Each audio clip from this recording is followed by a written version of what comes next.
Thank you for attending this class for Arizona ASHI. The date today is 10/25/2022. The time is 7 p.m. This class is what we're calling is the 11-month warranty, and actually it's 12-month warranty for the state of Arizona. The builders are required by state law to offer a 12-month and a 24-month warranty. The warranty is defined by them. So if you're doing a lot of inspections, you'll want to get a copy of that, which they can supply to you as a PDF. So this class is going to focus on what will the builder cover. So that's where we're going on this. As we go, if you have any questions, ask away.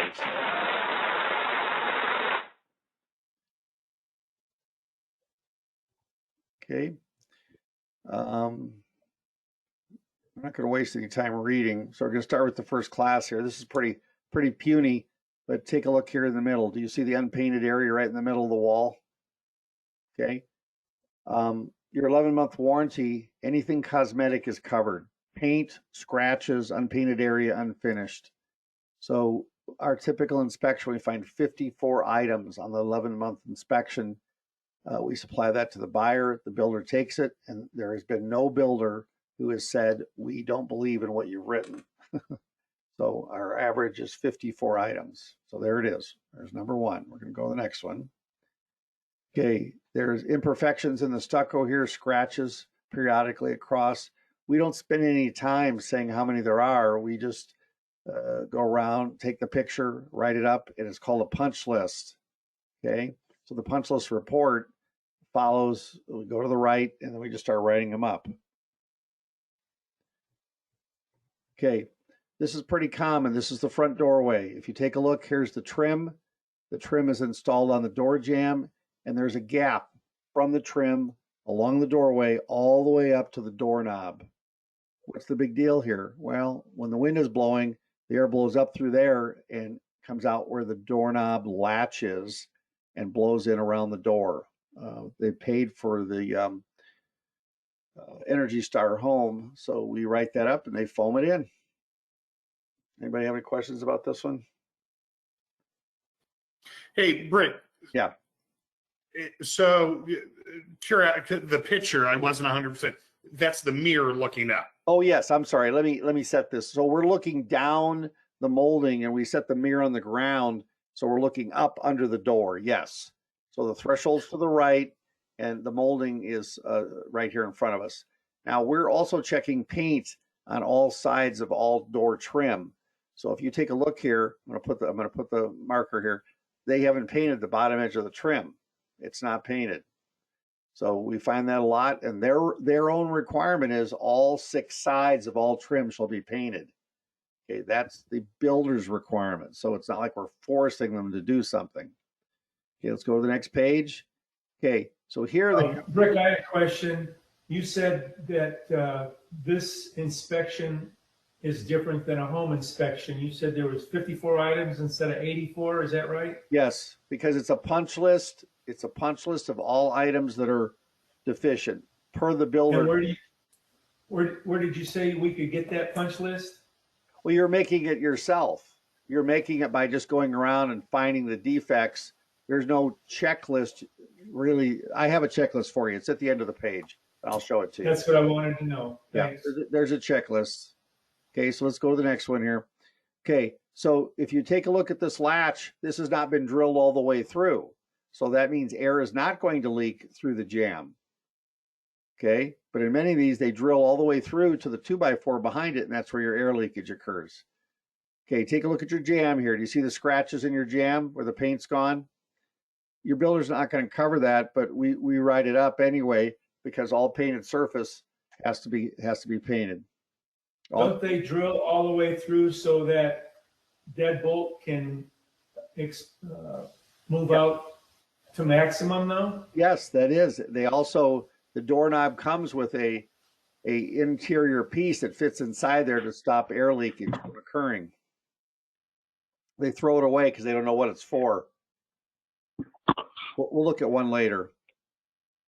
Okay. Never seen that. Yeah, so we'll take a look. Over here I have overspray right here where I'm moving my mouse. So again, it's a painting issue. We're looking for screens to make sure they're not bent and they fit properly. It's really a cosmetic inspection where you're really taking a look. Here, your screen doesn't fit. Look at the gap here running up. Right here where I'm running the mouse. Here's tape on the screen itself. So when I say 54, this is one screen out of the list of 54 as an average that we have. Okay, what's the defect in this picture? Take a look up here. Do you see the vent cap unpainted? And everyone says, why are you being so picky? Well, they painted the one to the left and every other vent cap is painted. And that's the builder's requirement. I'm not making them up. This is the builder's requirement. So we just take a picture and write it up. Also, we'll put a ladder here. We're not going to walk on a tile roof. And then we're going to sight up these rows. We're going to take a look to make sure that we don't have any broken tiles because no one's walked on this roof. Okay, overspray. Take a look right here. See the overspray in the front? So overspray was a pretty big deal on this, pretty sloppy. And then we're taking a look. I'm going to use a mirror here in a minute. We'll take a look here at the detail. Okay, so up here, what we're doing is, this is sort of bizarre. This pointer is sticking up here. The sun's shining off it. But what we have is a piece of metal hanging off the edge, just hanging off here where they cut it from this bird board, and it's hanging down over the front. 11-month inspection, we write that up. Also, your faux stone, we're making sure that it's all filled and grouted properly per the manufacturer's requirements. Now, in this case here, they've painted the drip edge. What we're finding out is they'll paint it in some areas and not on the other side of the house. Okay, so if they paint it, then we're going to write it up. Okay, here you can see an unpainted area on the stucco. Question? Okay, here we have an unpainted area in the front of the house. They have these canopies they put on the front, and they come up here with these Tapcons. There's no sealer here. They just drill a hole through. And what we're finding out on the 24-month inspection, water comes down this rod, comes behind that plate, follows the screw, and leaks to the interior. So they have to unscrew this, fill this area where this, because there's no gasket there to prevent leakage from occurring. Okay. They don't tell their installers. We walk through the front yard, and the the covers aren't glued on for these drains. Now we remove the cover. We look down to make sure they haven't been crushed or they're clear all the way down, and then we flush the toilet and look down and we watch water flow by. Some of these you can actually see the check valve opening up and that it's there. Many of the new construction, we find that there's no check valve, even though it's required to be there. Okay. The rule is per the main. I'm sorry, what? Hey, hey, on that the check valve. Yes, sir. And maybe this goes with a number of things. When the city itself's not enforcing it, we end up because it's really hard to go, you should have it, and they're like, yeah, city don't care.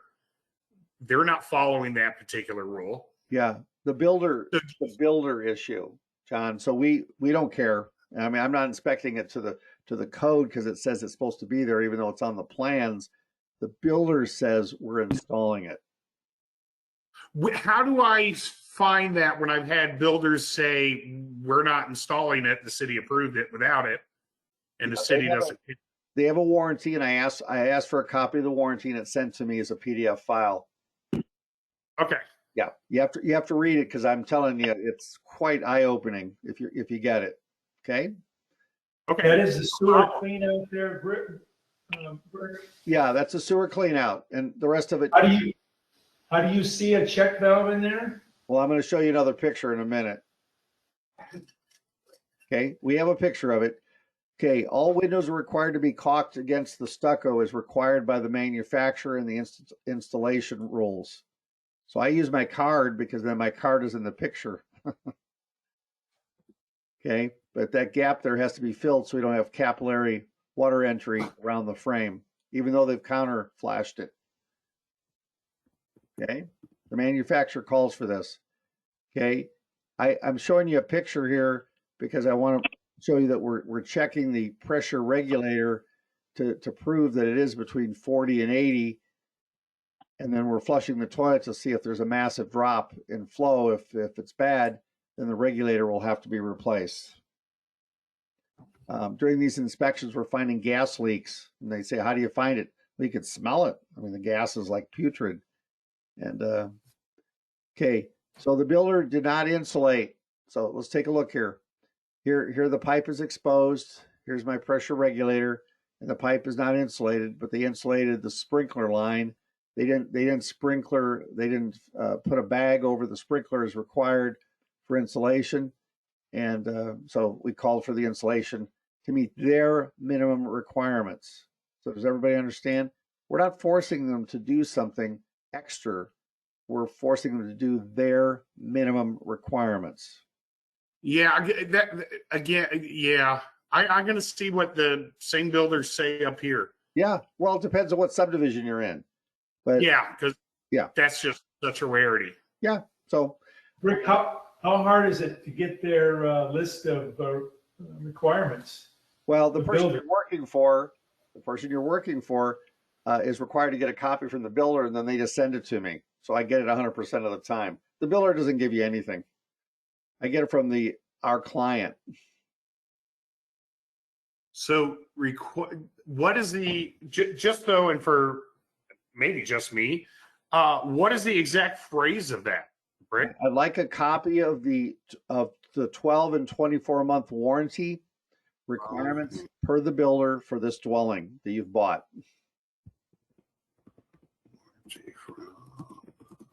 I'd like the 12 and the 24-month warranty From the builder. Perfect. builder on your house, and it's a PDF file.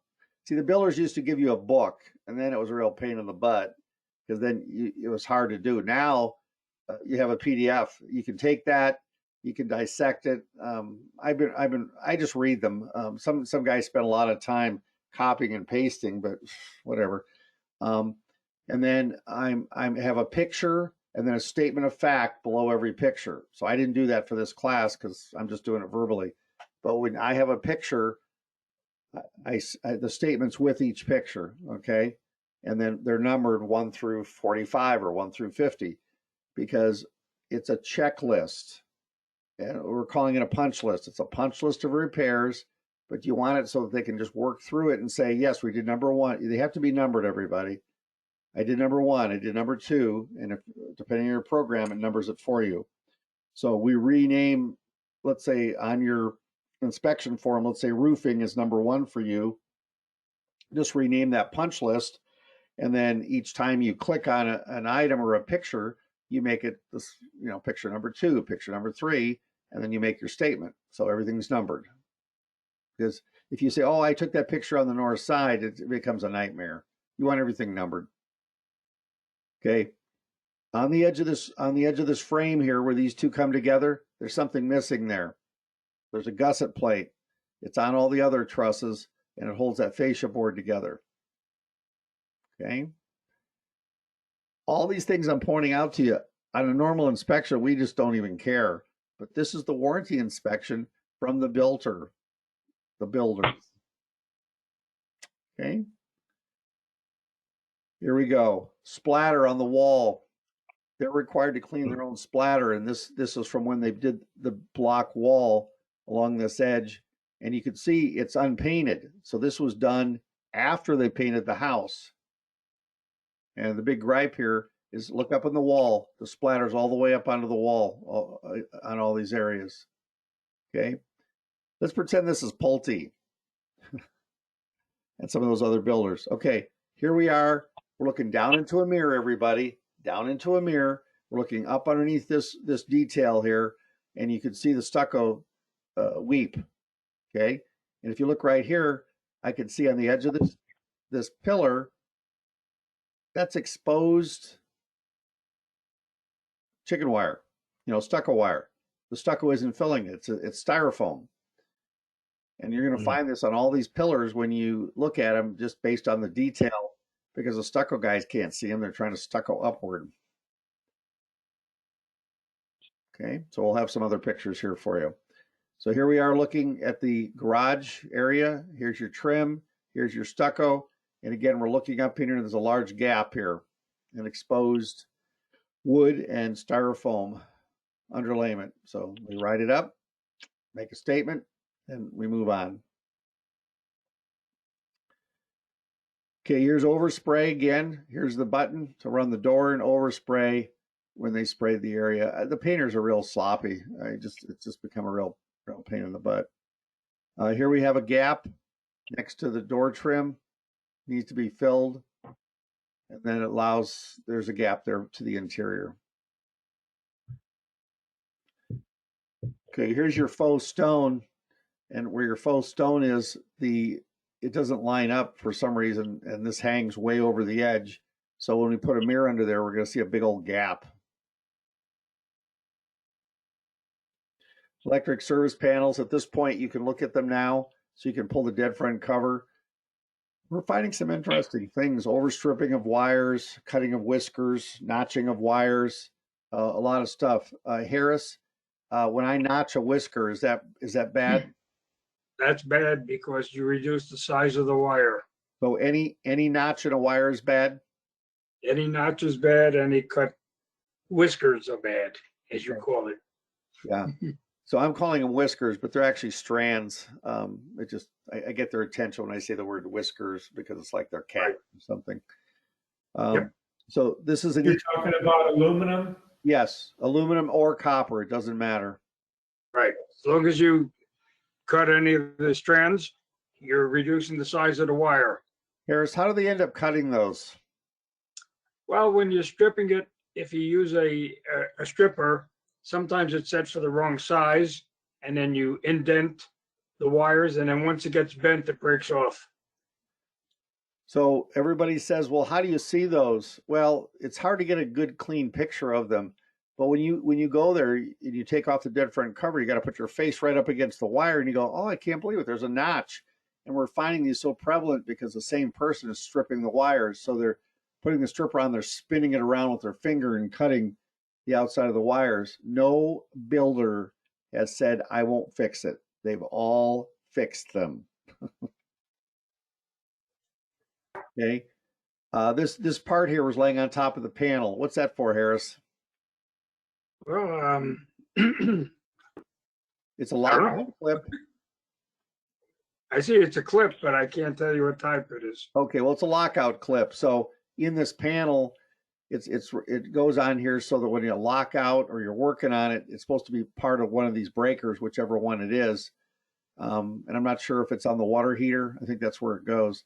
Anything 240, but it's a lockout clip, and it was laying around. We'll look at some other ones of these and see where it is, but the clip goes on the breaker itself. Okay, so here it is. Now we take a look at this gap where my mouse is, and if this is not caulked, so this pan is put into the stucco before it's stuccoed, and then you attach the electric service to it. The builders themselves require this be caulked with a bead of caulk to prevent any water from going down through and following the screws and then leaking into the wall. Okay. This stucco we're seeing here is a power wall. This is not EIFS. So some of you, if you don't know what you're looking at, this is a Portland-based cement, and then they use a hawk and trowel at the end here to put the final coat on. Hard coat stucco. Harris, what are we doing about inspecting these things? Well, if the house is occupied, you don't do anything but look at it. If it's unoccupied, you test each one. Okay, we're doing this for our buyers, and they're living there, and they'd like us to test them. So we tell them we're going to test them, and then they'll have to reset their clocks and whatever else is hooked to them. What's the problem with testing these? What can occur? Well, sometimes you hit the test button, you'll see a lot of smoke coming out, and it will trip, and then it won't reset again. Yeah, because it burnt up. Yeah. So on your test, do not ever test these unless your client says yes, you can do it, because you're going to shut off their computer or they're something important, and then all hell's going to break loose. Okay.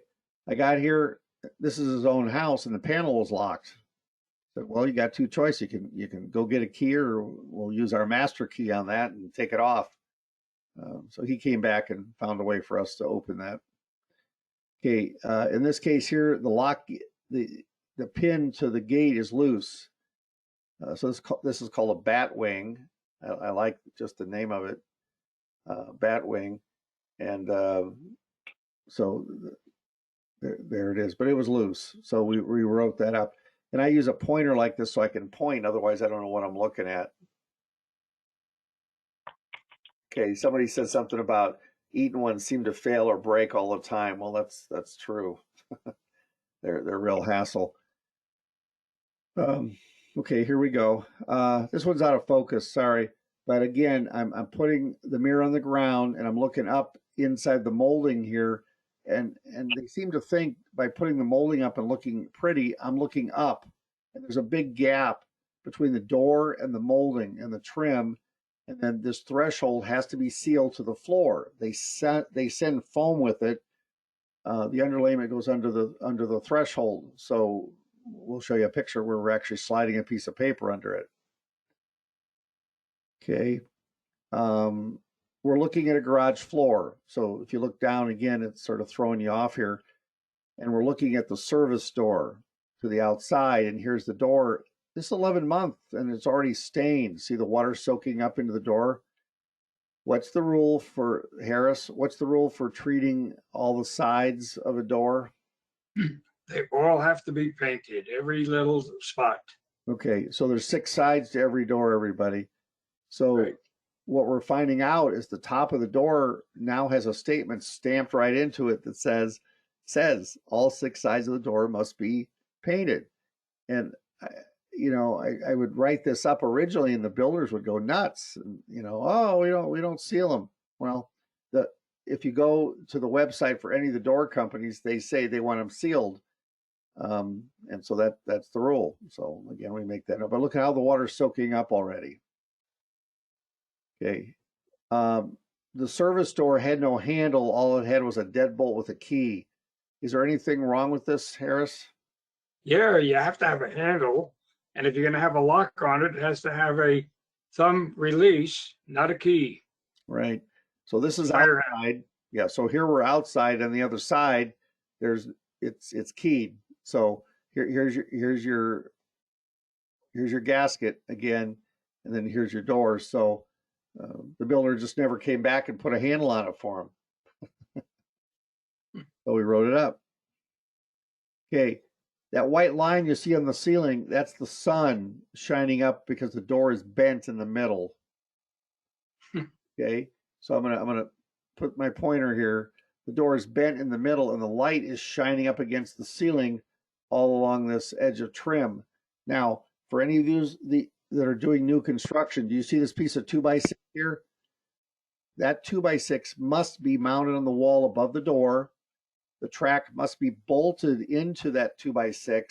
When we say bolted, I mean lag screwed. That's the rule. They send you 2 of them lag screwed. And then this track down here with these wheels, there's 2 to 4 holes on that, and they have to be lag screwed into the 2x6. Okay. Then this 2x6 is toe-nailed or screwed into the top plate here, and the bottom plate, it's hooked to this piece of wood going across here. Now, we test this track right here. See this release and this handle?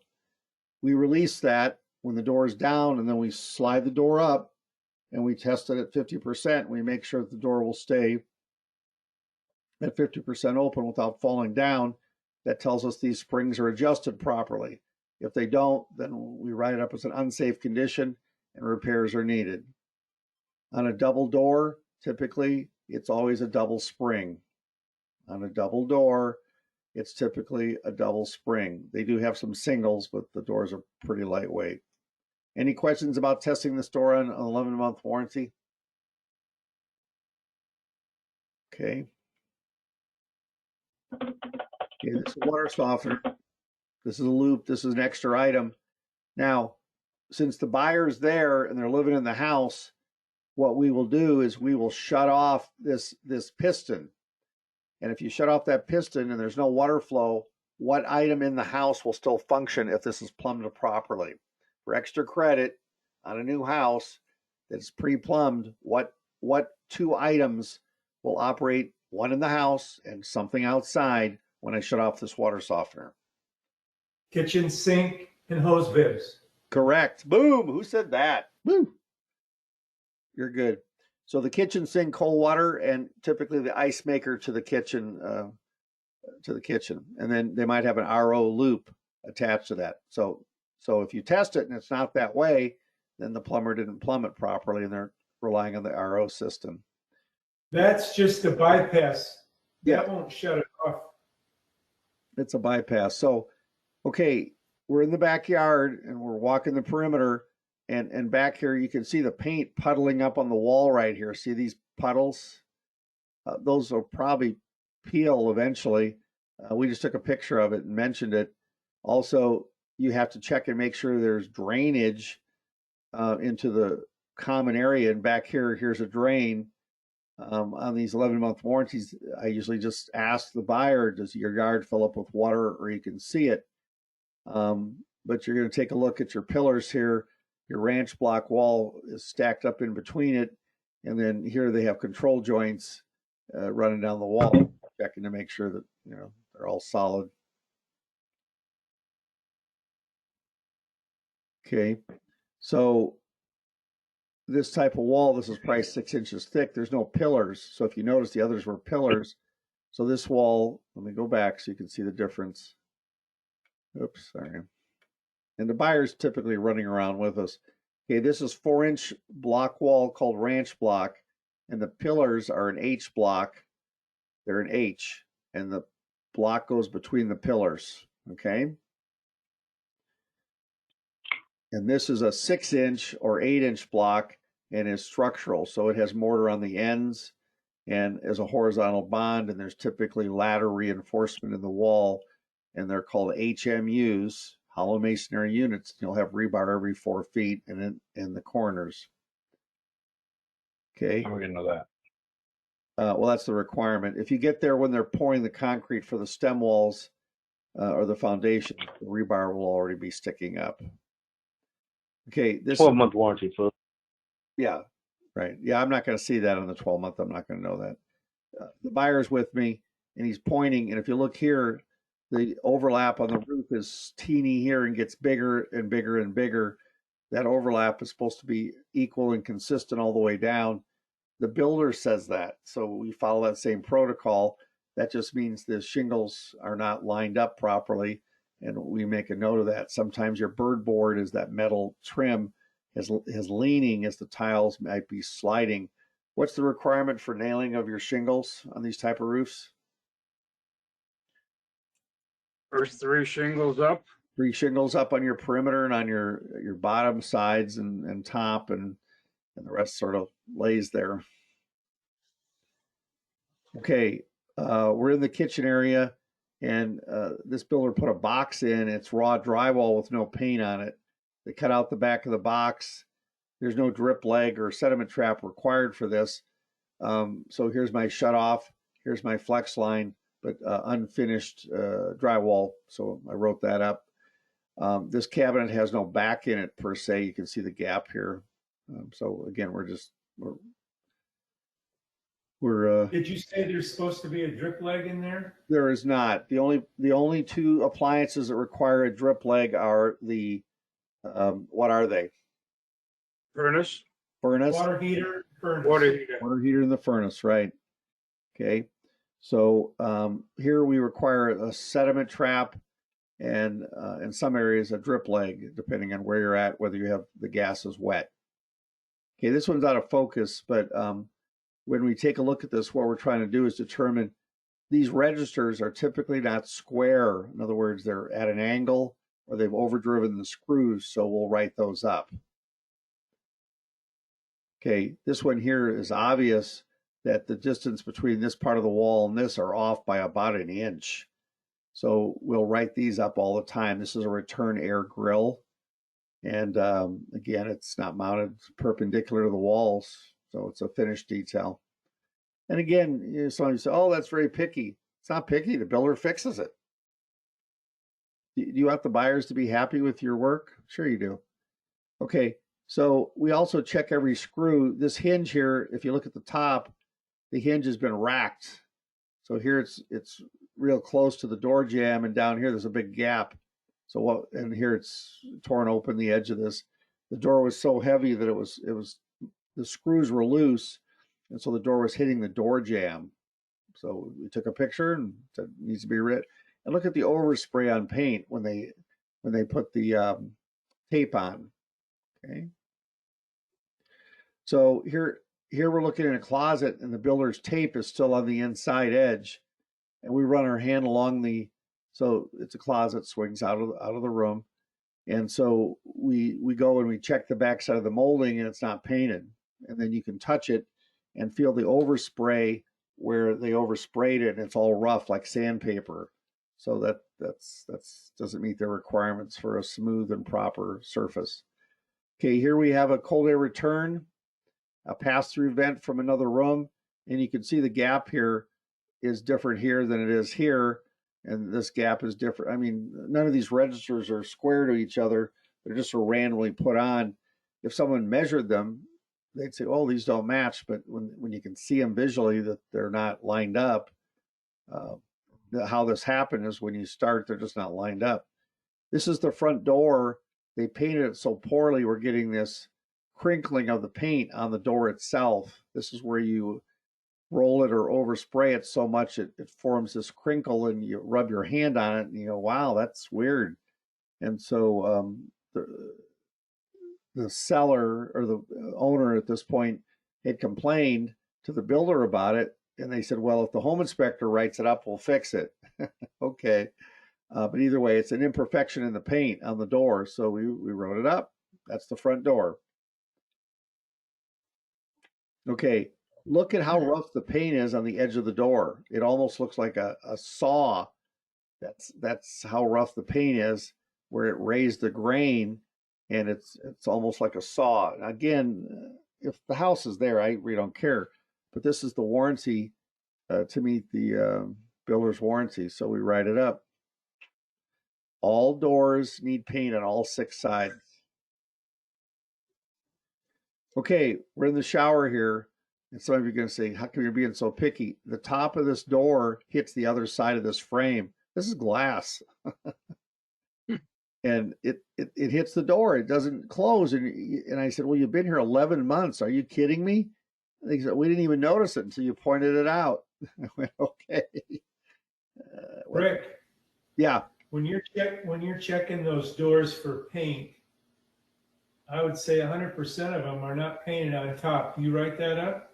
Absolutely. I take a mirror and I take a picture, and the new doors, like I said, they actually have a stamp on there, and it's big black letters that says all 6 sides must be painted. So making a interior doors also? Huh? Interior doors also? All doors. All doors. Yeah. Interior and exterior.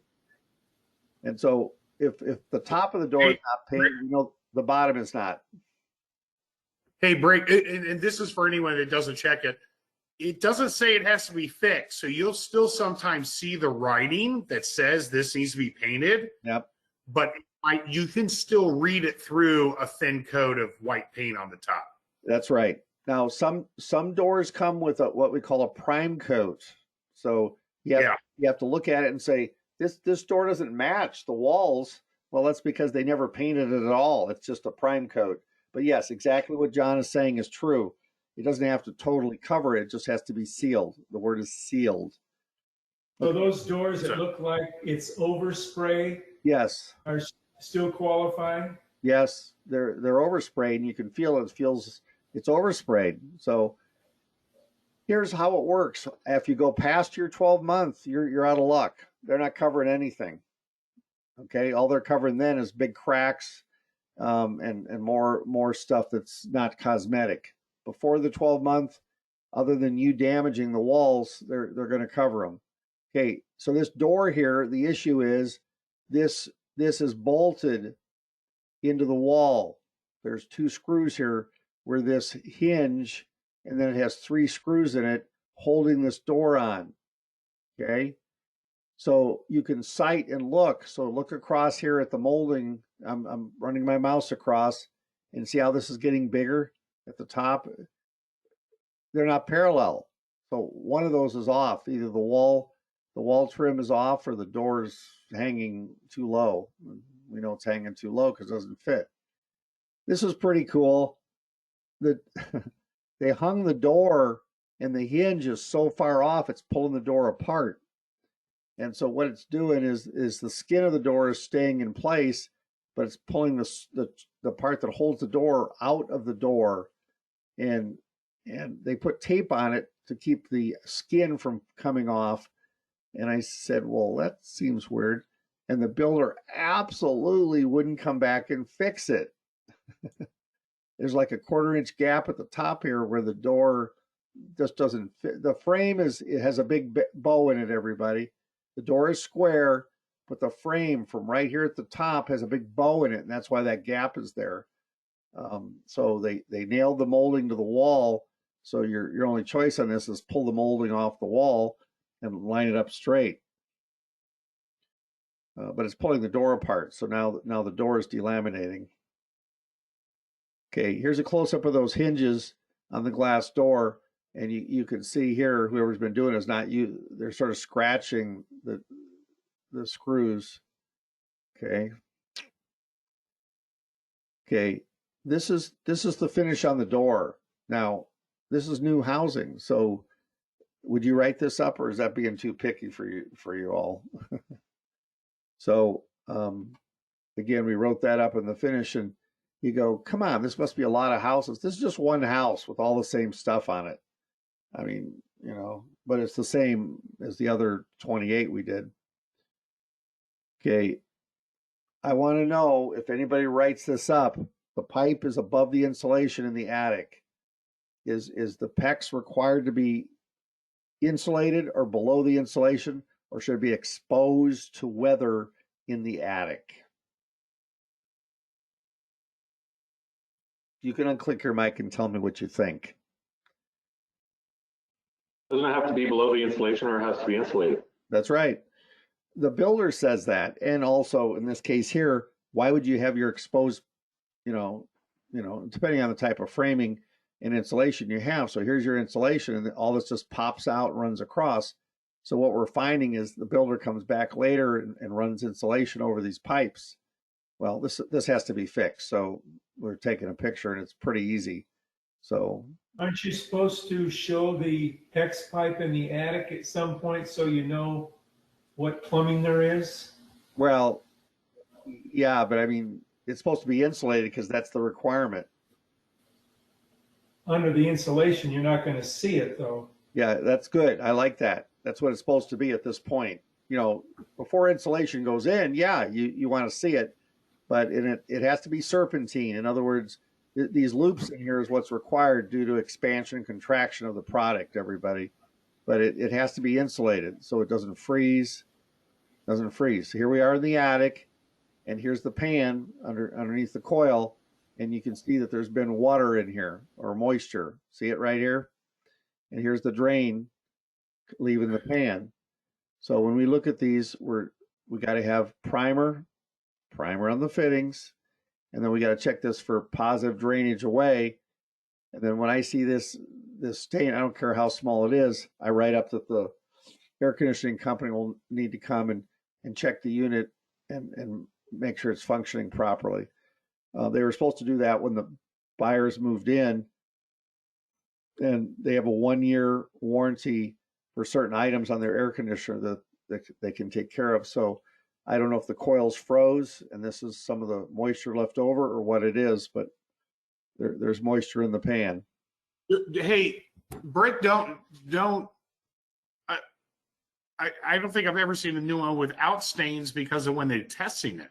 Oh yeah, no, that's possible. You go bring up a bucket and throw it in. Yeah, sure. No, I understand what you're saying. So like, depending on the stain, in this case here, I don't have the rest of the picture, but Okay, it looks like it's from under the unit. yeah, right. Okay. Yeah. So, you have to look at it and decide what it is, but for the 11 month. Here I have tar on the gas flue So I think the tar tends to smell when it burns. But this is this flex flue pipe. So I wrote this up because the people had very sensitive noses. Okay, now we're in the attic. You see these see the chain here to the left? I'm going to go over here and see this chain here. Okay, those chains are required to go to the top cord of the truss. Harris, why is that? Because the top truss is made to take the load, but the bottom of the truss is not. Nothing of heavy has to be on the bottom. Okay, so when they build these trusses, in this case, and you see this chain there, that chain must be under tension, not all floppy and hanging around. So what we're finding out, it might be like a tripod. 3 of them are tight, and the 4th one is just sort of dangling. So we write that down. We always want the unit running when we're in the attic to see if any air is hitting us in the face. We're finding crushed ductwork, and we're finding loose fittings already. So we're writing those up. Okay. Hey, Yeah. I'm going to ask a question on the PEX. So, on the installation. So, do you guys have a lot of plumbing? You don't have to show the picture. A lot of plumbing running through your garage attic spaces in Tucson? Hardly none. It's usually running in the insulated space because the attics aren't insulated in the Because you garage. guys get colder. Okay. Yeah. Yeah, I'm going to double check because 99% of our homes, it all comes through the garage first, uninsulated.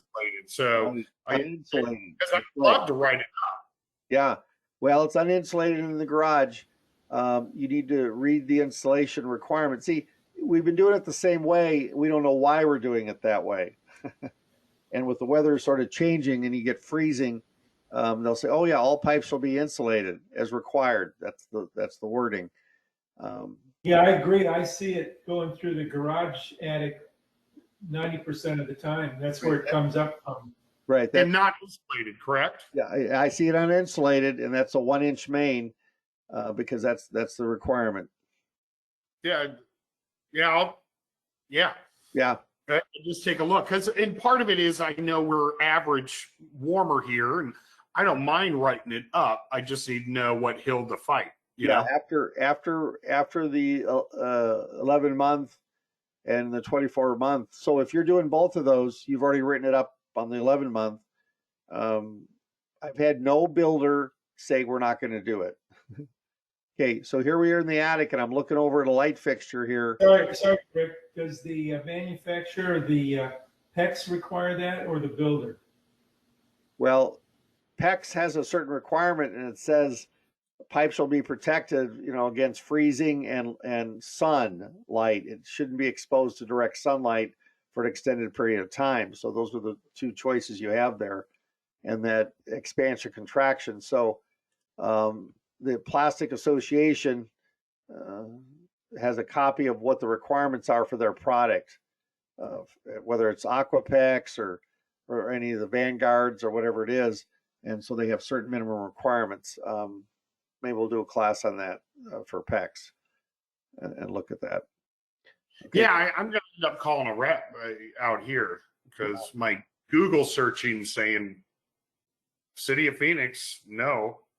So I'm real curious if I got a manufacturer on my side. Yeah, right. Well, it's like everything else. I'm writing up the 11 month per the builder's requirements, and nobody has said anything. They just do exactly what we've said. So that's exactly how it's worked. When I hear some blowback, I'll be sure to tell you guys what's going on. And then the neighbors are all happy as clams.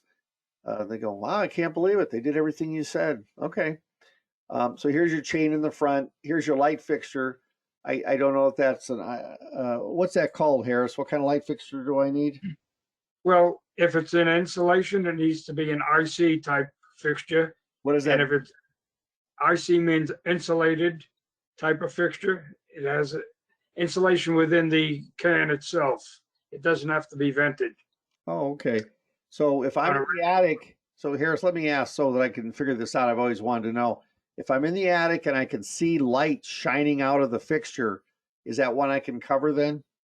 No, that's one that has to have ventilation. You can't have any insulation within 6 inches around the fixture. Okay, does everybody understand? If you're in the attic and light is shining out of it, or I can see the bulb, it can't be covered with insulation.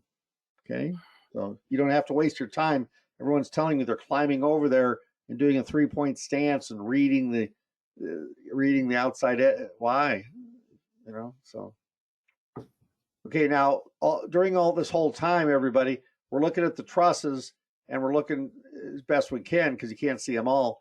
And you're trying to see if there's any breaks in these trusses, you know, and some of you I know are climbing through the attic and saying, I looked at every truss. You didn't look at every truss, just stop it. You did not. So these trusses, you know, you're looking to make sure none of them are broken or pulled apart best you can during this time frame. Okay.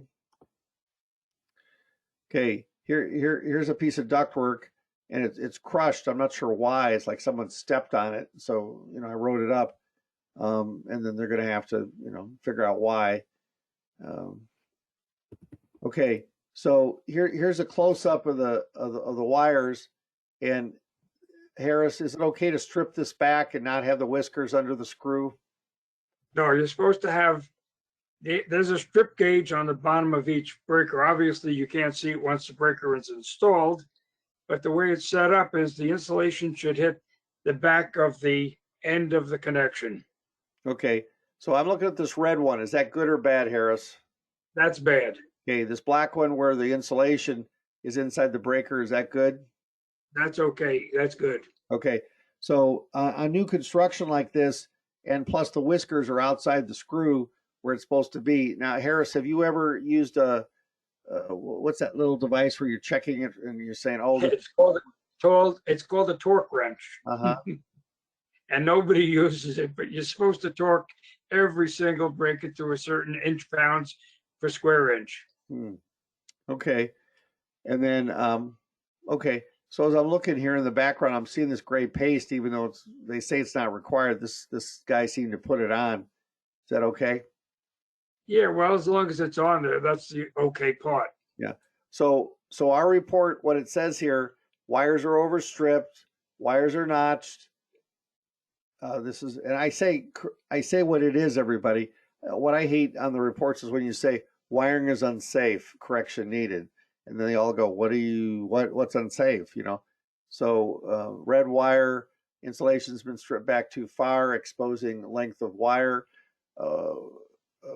Wire strands are not under screw as required fully, and then notching of wires has occurred in multiple wires. All stripping must be checked for safety and repaired. Okay. Okay. Is it obvious that that's not stuccoed? So take a look. You're looking down along a pillar, and that's raw styrofoam, and there's your expanded chicken wire. Well, it's lathing wire in this case. Okay, does everybody see that? Okay. So that's pretty extreme. In this case, we can see it real easy. I'm using a mirror because this idea of getting down and trying to look underneath there with my eye sideways. I see inspectors doing that all the time, and I'm going, that's awesome. What are you, like as a salamanders? You know, your eyes go to the side of your head and you lay down flat. So I don't know. So this mirror, everyone goes, wow, where did you get this mirror? You go to AutoZone, and it has a frame around it and it hooks to your, you know, above your, you know, whatever that sun visor thing. And I throw the outside away and I use it. They're about $5. They break all the time, but they're very clear and you can take a good picture. But you know, there you go. Okay, this is on the 11-month house, and the gas company, when they came out, they had a danger unsafe condition label. They said not vented to the outside, 1522, and they have a tag. So what am I going to do? Say it's okay?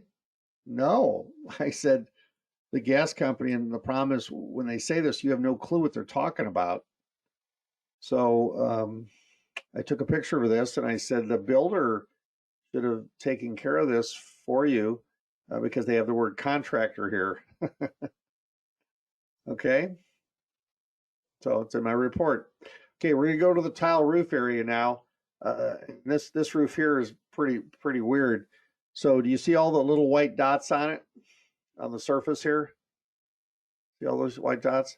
That's from shipping, and the tiles got vibrated so much it made marks on the surface. Okay, and there's some cracks here. Let's go to the next one. Okay, so if you look at the chips here on the side, see the chips right here? I want to ask you, is that, John, where are you? Is that too much of a chip, or is it acceptable for your inspections? I can't tell you. That angle depends how far it's going, and does it go past the overlap? Yeah, But it goes past the overlap. especially on 11-month, yes. Okay, so they had Too much. replaced 44 tiles before I got there, and these are the ones that are left. Yeah. So the buyer said, "Oh, they've just been here." Now take a look at your flashing here. You see this flashing here, this T-top. I'm finding it sort of weird, but in this case, it's over it, and then this extends out through the bottom. So you got to be careful. So this one's correct. Okay, now Did you mention those wear marks? I mean, I did. They're on every tile. I mentioned these marks because they're on every tile. And then if you notice here how the tiles are all different colors on a mismatch, look at all the different colors here. We're looking at it all across the roof. Okay, they're still going to function the same, and maybe eventually they'll be a shade of color. But this house here, this is a real issue. She'd been there a year. The builders, so this is an infill in a subdivision. So the builder bought lots in another subdivision and is finishing them. Okay, now I want you to look at this roof here, and what's wrong with this section here, this 2-foot section? They all line up. They all line up, everybody. Take a look. They're all lined up. They laid them sideways because they look pretty. And then when you get down here at the bottom, they're laying the correct way. And the reason they did this is so they wouldn't have to cut them like they did here. So this, Yeah. they're all lined up. Now, okay, I like it so much, I did it over here. So here it is again. And the buyer, yeah, the buyer, she's one of these ones that's very exacting. There's her car out there. And she showed me this booklet of stuff she'd been doing with the builder. And then she hired us to come out here and look at this one down there, Rita Ranch. But this was the kicker. They had just been there to fix the roof. Like I said, 30, 40 tiles, and this is what we're finding. Okay. Does this require reshingle, John? I definitely write that up. Okay. Yeah. As Yeah. being wrong. Yeah. Okay. That is. Yeah. Okay. There we go. And again, I liked it so much. Let's see what's the difference. Oh, I'm just standing closer. Now I don't walk tile roofs, everybody, but I had to get up on this roof because when I looked at it from my ladder, I said, I guess it doesn't matter if I break any tiles since there are still like 30 of them with cracked tiles. I just don't walk tile roofs. And then I got up closer to this whole mess here and saw what they were doing. This is another part of the roof. Hey, Rick, can I ask a question? Just maybe human nature or something that I've caught myself doing. Sure. Was this one of those things that you had to stare at and figure out what was wrong?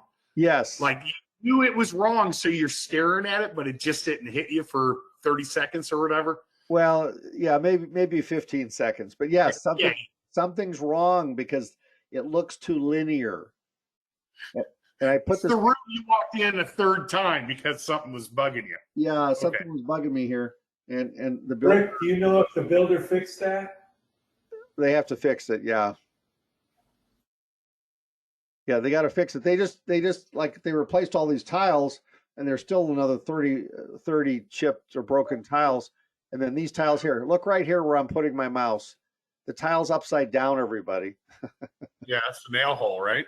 Yeah, there's the nail hole. It's facing the wrong direction. It's upside down. They put a mortar ball here. And look at the mortar balls aren't smooth. They're just like some kid put it together. And then down here, here's the shingle correctly cut. And then they're laying sideways at linear. So it's still wrong.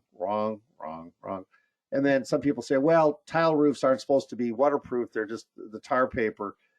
it's 11-month inspection for something that's supposed to be done right. So the Tile Institute tells you how it's supposed to be. So you do it. Okay, this is the disconnect for the AC. You see this gap here? Okay, so what's happening is water leaks along this, hits the wire and runs into the wall. So the builder requires itself to caulk this gap along the top to create a dam so that water won't flow down. So sort of like a counter flashing. So I wrote it up. Next time I come back, it'll be caulked and painted. On-demand water heaters.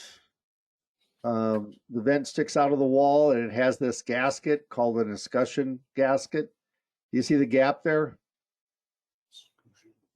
Yeah. See the big gap?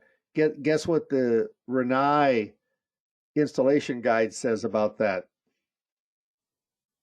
None, right? Yeah, right. So That's not a hot vent. That's a class C or D vent. So Right. that can. it's plastic, so because it's an on-demand. So the issue here is just to seal this up a little bit, but you have to follow what Rinnai says. Okay, Doesn't that gasket seal that up? no, it's just laying against the stucco, just lays there. I lifted it up with my thumb. So, the whole thing is if this is on the west side following the prevailing winds, the water's going to come down through capillary action, leak along this top lip and possibly leak into this. So we just say all flashings must be installed according to the manufacturer's standards. And then there you go. Because I don't have the installation guide on me right now. Okay, there's a gap here in the stucco. Again, here, take a second. Do you see all the splatter? See all these brown marks here? The house next door was getting restuccoed and they splattered it back onto this house. And she was pretty mad about it. And I said, well, I see the splatter, but this gap here is supposed to be caulked. Is this copper? It's what it looks like. Yeah, this is copper. So should this pipe be buried in the stucco or is it supposed to be raised up so that it's a drain? Yeah, so I got to have an air gap here and the drain.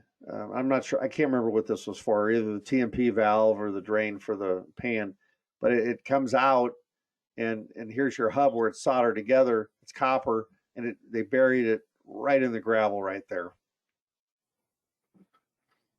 Okay, there's splatter again from a project going on next door. They splattered it on this house. Okay, here's the top of the garage door on the jamb, and the door went up, and I could see here that when they painted it, the door was hanging down and covered over the wood, so they didn't paint this area. On a normal house, would you be this picky, John? Oh, God, no. Thank you. So we aren't either, but on 11-month, we are just real persnickety about it because you expected, okay, are they meeting the minimum standards? See, one of the things is everyone says, oh my God, you're being so picky. No, I'm not. All we're doing is inspecting to the minimum standards that the builder set in their warranty paperwork, everybody. So, you're just writing up 54 items or whatever they are. I know some of you will probably, you could go through and destroy the builder. We're not here to destroy anything. See, now the door is down and there's a section unpainted. Would you expect that to be painted like the rest of it? Yeah. Yeah, sure you would. Wow.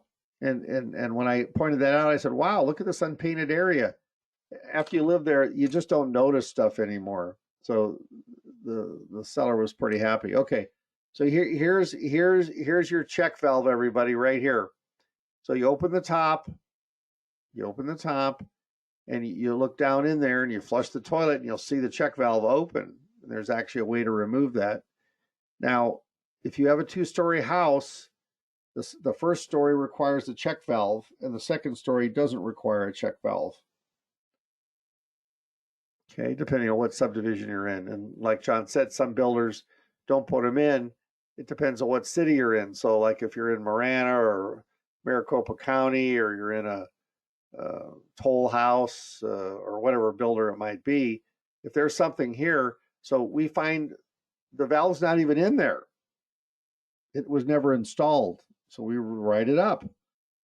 But that's a one-way check valve. Okay, everybody. And then So you're saying a two-story requires one and a one-story does not? no, one story does and two story doesn't. So what they'll have is you'll have 5 of these things in the front yard. 3 of them are the main floor, and the other 2 are for upstairs. So you'll have 5 of these in the front yard. Okay, but either way, when I look down through here, you shine your light and you flush it, and you should see the damper opening. You have more than one drain going out to the street from one house? Yes, one drain leaves the yard, 2 drains are coming in, and then they Y into one drain from upstairs downstairs on some builders. Typically, I don't know why they're doing that, but typically everything comes into one 4-inch main and leaves through the front, and this is it. Yeah. So brick, even on a 2-story, this would be the most common you see. Yes, this would be the most common. Yeah, I don't want to. Yeah. Yeah. Okay. Yeah, this is the most common. And so if they put that there, it's required. So here, unpainted area, it's fairly obvious. So I write it up. Okay. So can I re-clarify? Because I think I want to make sure I'm right on this as well. Sure. So if the upstairs has its own drain and it Ys into it together on the outside, so it has its own cleanouts, Yep. the upstairs would not need the check valve. Right. Because the odds of the sewer backing up 10 to 12 feet and flooding, you have a whole different problem. Yeah, it's 0. We're hell freeze over at that point. Right. So, but bottom, you don't want your shower overflowing 2 or 3 inches and flooding the house, hence the check valve. That's right. And your check valves, I'm telling you, on these new houses, everybody, the check valves are, we find 50% of them are already broken. So when it opens up, it's supposed to open up and then close nicely. You can see it. And sometimes it's sort of hanging there, sort of, and you can see it. You just look down there with your flashlight and take a look. Okay, here's your door jamb on another house. We talked about it. The door is delaminating. So I take my card and I slide it in and I go, how do you see it? Well, here, let's take a look. So right along this side, there's a gap and you can just stick your fingernail in there and the door is coming apart. Is this a new house? Should the doors be falling apart at 11 months? Nope. Never. Okay, this is a utility room door. How do we know that? So John, you do a lot of new stuff. What is the switch on the wall here for in the utility room? Ventilation. Yeah, that runs the vent fan for the fresh air intake in the attic. And how many kids live in this house, Rick? Not many. Yeah, most of these they're professionals. Okay, so here I'm not even sure what this picture is, but if you look at the edge here, it's sort of rough along this edge. So rough doors or the door didn't shut. I mean, some of this stuff is just pretty blatant. It's just entirely blatant. This is texture, everybody. See that big glob there running down the wall? I mean, come on.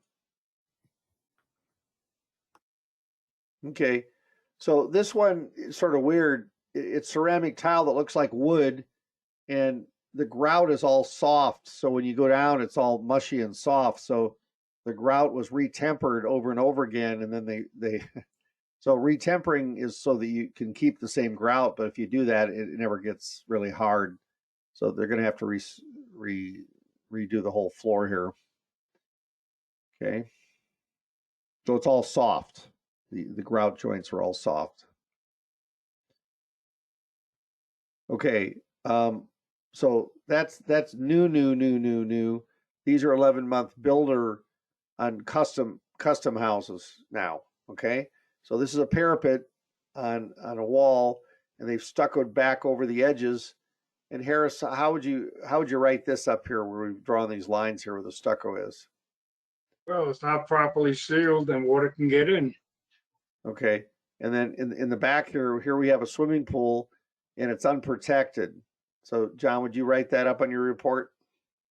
Definitely, it's dangerous Yeah. because it's not protected at all. Yeah, and it's empty with water. Okay. Okay, Harris, what's the rule for the height of the of this mast unsupported? Well, the maximum is 2 feet high off the roof. Anything higher than 2 feet, you need to have additional support opposite the direction that the wires come in to the weatherhead. Okay, so is this more than 2 feet, do you think? That looks like it's more than 2 feet. Okay, so this is a 2-inch mast for 200 amps, everybody. And so we need to have support on here. Okay, this was inspected by the county and the city, and then here we show up and we're bad people. Okay, so on your warranty inspection for new or remodels, you have flippers. So take a look down here at your door. So if you're going to be doing flippers and it's new construction under your warranties, all doors have to have a light somewhere. Okay, so here's your doors. Your steps and stairs, if you have a landing, have to be of equal height. Here it's little, and here it's big. As long as it's not over 7 3/8, you're probably okay. Okay, on new ductwork, if you're doing anything and you have ductwork on the roof, all joints have to be sealed. Here you go. Now this ductwork here, is the insulation inside of it, Harris? There should be, well, you knock on it to see if it's insulated or not. Okay, so if it's on the roof like this, you knock on it and listen to. If it's not insulated, this just can't be there. So here they've tried to flash around this area. Maybe they got a counter flashing, I don't know, but none of this is finished. So this would make my report for the punch list. Okay, so here again, flashing. Here's your gas line, or actually that's your condensate line here in the background, and it's not supported. What's the rule for supporting condensate drain lines? Every 8 feet. Yeah, 1.5 inches and never in a sewer drain. Okay, so here's a gas pack. We know it's gas pack because it's got a gas line and an AC. So here's your vent. Here's your sediment trap. We're going to come back. Look at the length here from there to here with no support. This got inspected by the county and city. I don't know. They're doing Skype inspection, so it's really hard to see everything. So you can't pick on them. I just did a Skype inspection with the county on 3,000 square feet. So if we follow this across here, this all has to be supported. And we got a flex line between rigid gas and this valve right here. So we're going to write that up for repair. And then Harris, what's the rule here for this kind of insulation, this weatherproof stuff here? That's called seal tight. And yes, it has to be supported properly. And if you look at the box that it's attached to, there's no box stand to support the box. Boxes can't be supported by the conduits only. It has to have a stand to support the box. Okay, so this is wrong, you're telling me? Wrong. Okay, so you'd have to write that up. So say that one more time and make it simple for me, Harris. What do you mean a support stand? Okay, every electrical box needs to be supported independently of the conduit. So they do make a special stand that fastens to the roof, and the box can be attached to it to give it proper support. Okay, hey Harris, I've seen these boxes attached directly to the roof mount units or the AC units. Is that allowed? It's only allowed on non-removable type panels. Oh, okay. So you have to make sure, everybody, that when they're installed on the side of the unit, it's on a panel you don't have to remove to get to something important. Okay? Right. Rick, Yeah. are you saying that flexible gas line can't be there? Nope, didn't say that. Okay. This has to be supported. This is not CSST, everybody. This is a connector. But there's nothing that says I can't have a connector unless it has a label on it that says it can't be used outside. Okay? So if there's a label right here. I just go up there and I take a picture of it and I read it. And if it says can't be exposed to the exterior, then it can't be exposed. So here's the opposite view of it. So when you look at it from this view, you go, wow, this is really wrong. See, the other view didn't really show you what was here, but this guy didn't want to thread any more pipe. See? So is there a valve somewhere in this mess here? Because now I have a flex line. So where was my valve? Let's go back and see. Oh, okay, here's my valve way back here. See at the bottom of the picture? So valves have to be before flexes, not after, ever. Okay?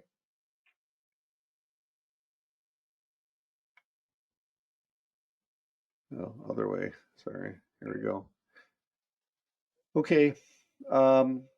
So there's my drip loop. Okay, Harris, they wanted me to verify that the unit they paid for is the one that's on the house. So is this unit a 2-ton unit?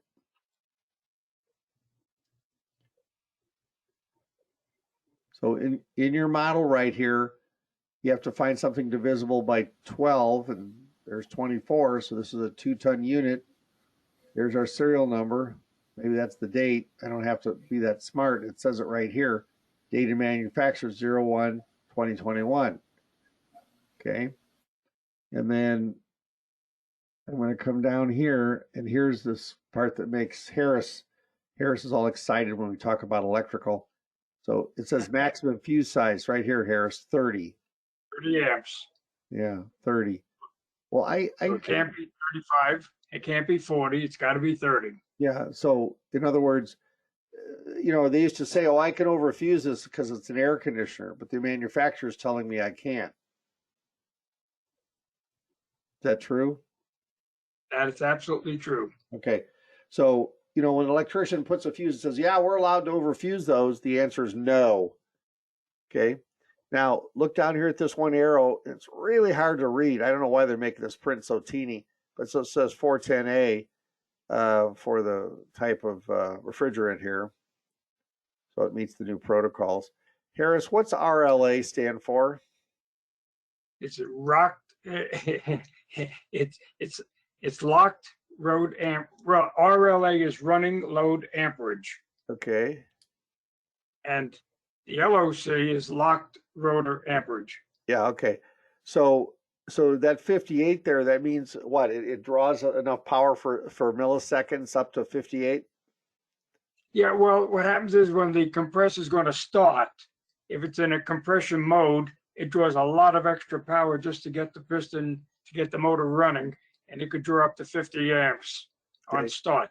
Now, Harris, one of the things I found out is we're getting away from piston type compressors and we're going to rotary compressors, so they don't have the startup load that these do. Is this going to make the new ones more efficient? Yeah, the new ones will be more efficient and they won't require oversizing on the wires or the breaker. Okay, so this one here says I need 30 amps. So what size wire would I expect to find at the disconnect? That would be a number 10 wire. Okay. Anybody have any questions here about sizing brand new units while you're wandering around? Okay. Okay, here's a crack.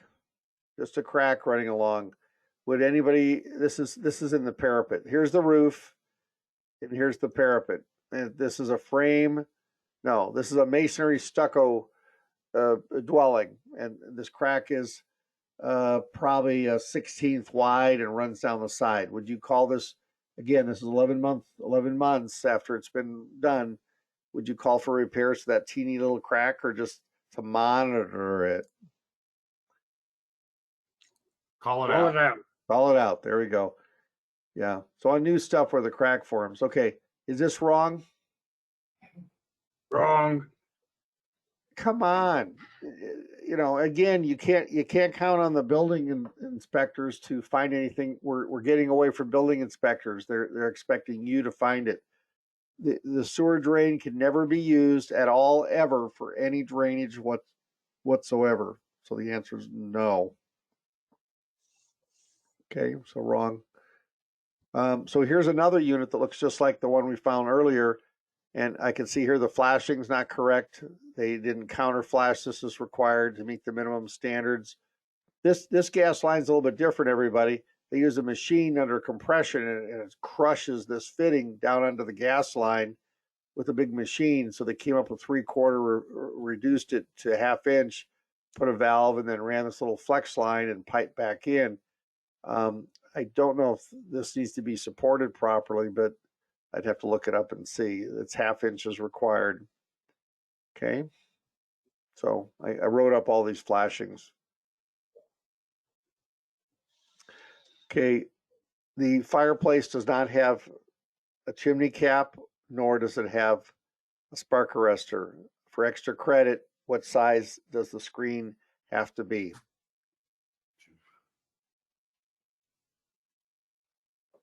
Half inch? 1/2 inch, no bigger, no smaller, 1/2 inch. So you can't be smaller because it gets blocked, and it can't be bigger, so it's 1/2 inch, everybody. The design is 1/2 inch. So, okay, here's another unit. There's 2 on this dwelling, and it says 48. So we're going to divide that by 12. 12 is 12,000 BTUs equal a ton, and this will tell us it's 4. Now, many of you say, well, I don't really care. Well, on a remodel like this, I don't know. There's a rule of thumb per se, 400 to 600 square feet per ton, roughly. If you go into a house and you're sweating the whole time you're there, it's wrong. Or if you go in and there's fans in every room, it's wrong. Again, this type of 11-month inspection is a little different. Data manufacturer 07/2021. The warranty on these is only good to the original purchaser. So if this has been put in the name of someone else, the new person gets 0 warranty. So you got to be really careful talking about warranties of equipment, because if someone else moved in and moved out, or it was a model home, on a model home, you have to get it in writing that the warranties are still there. Otherwise, those warranties went away the day the model home went into production. Here it says install and maintain this unit as described in the manuals provided. So they're telling you that you have to follow the rules of installation and service as required by the manuals that are designed by the manufacturer. Okay. Maximum fuse size 50. Harris. Why 50? The other one was only like 30. Well, one is a 2-ton unit and this is a 4-ton unit. It's twice as big. Oh. So the wire size would have to be bigger. Okay, so here Number 6. locked rotor amps is 130. The other one was 58. Right. So to start up, it could draw as much as 130 amps for a very short period of time. And that's why you have a dual element fuse sometimes on air conditioners, to carry that extra amperage. Okay. So my rule is that I'm verifying, not that it's adequate, but they'll say to me, I bought a 4-ton unit, and then whatever the SEER rating is, I don't know, but I'm putting down the model number so they can look it up and verify that's what's on their list that they bought. This is an air vent. Harris, I noticed they usually use aluminum wiring for air conditioning. Is that a number 6 aluminum or number 6 copper? Well, number 6 aluminum is good for 50 amps on Okay. a startup on an air conditioner. Number 8 is only good for 35 amps in aluminum, 40 amps on copper.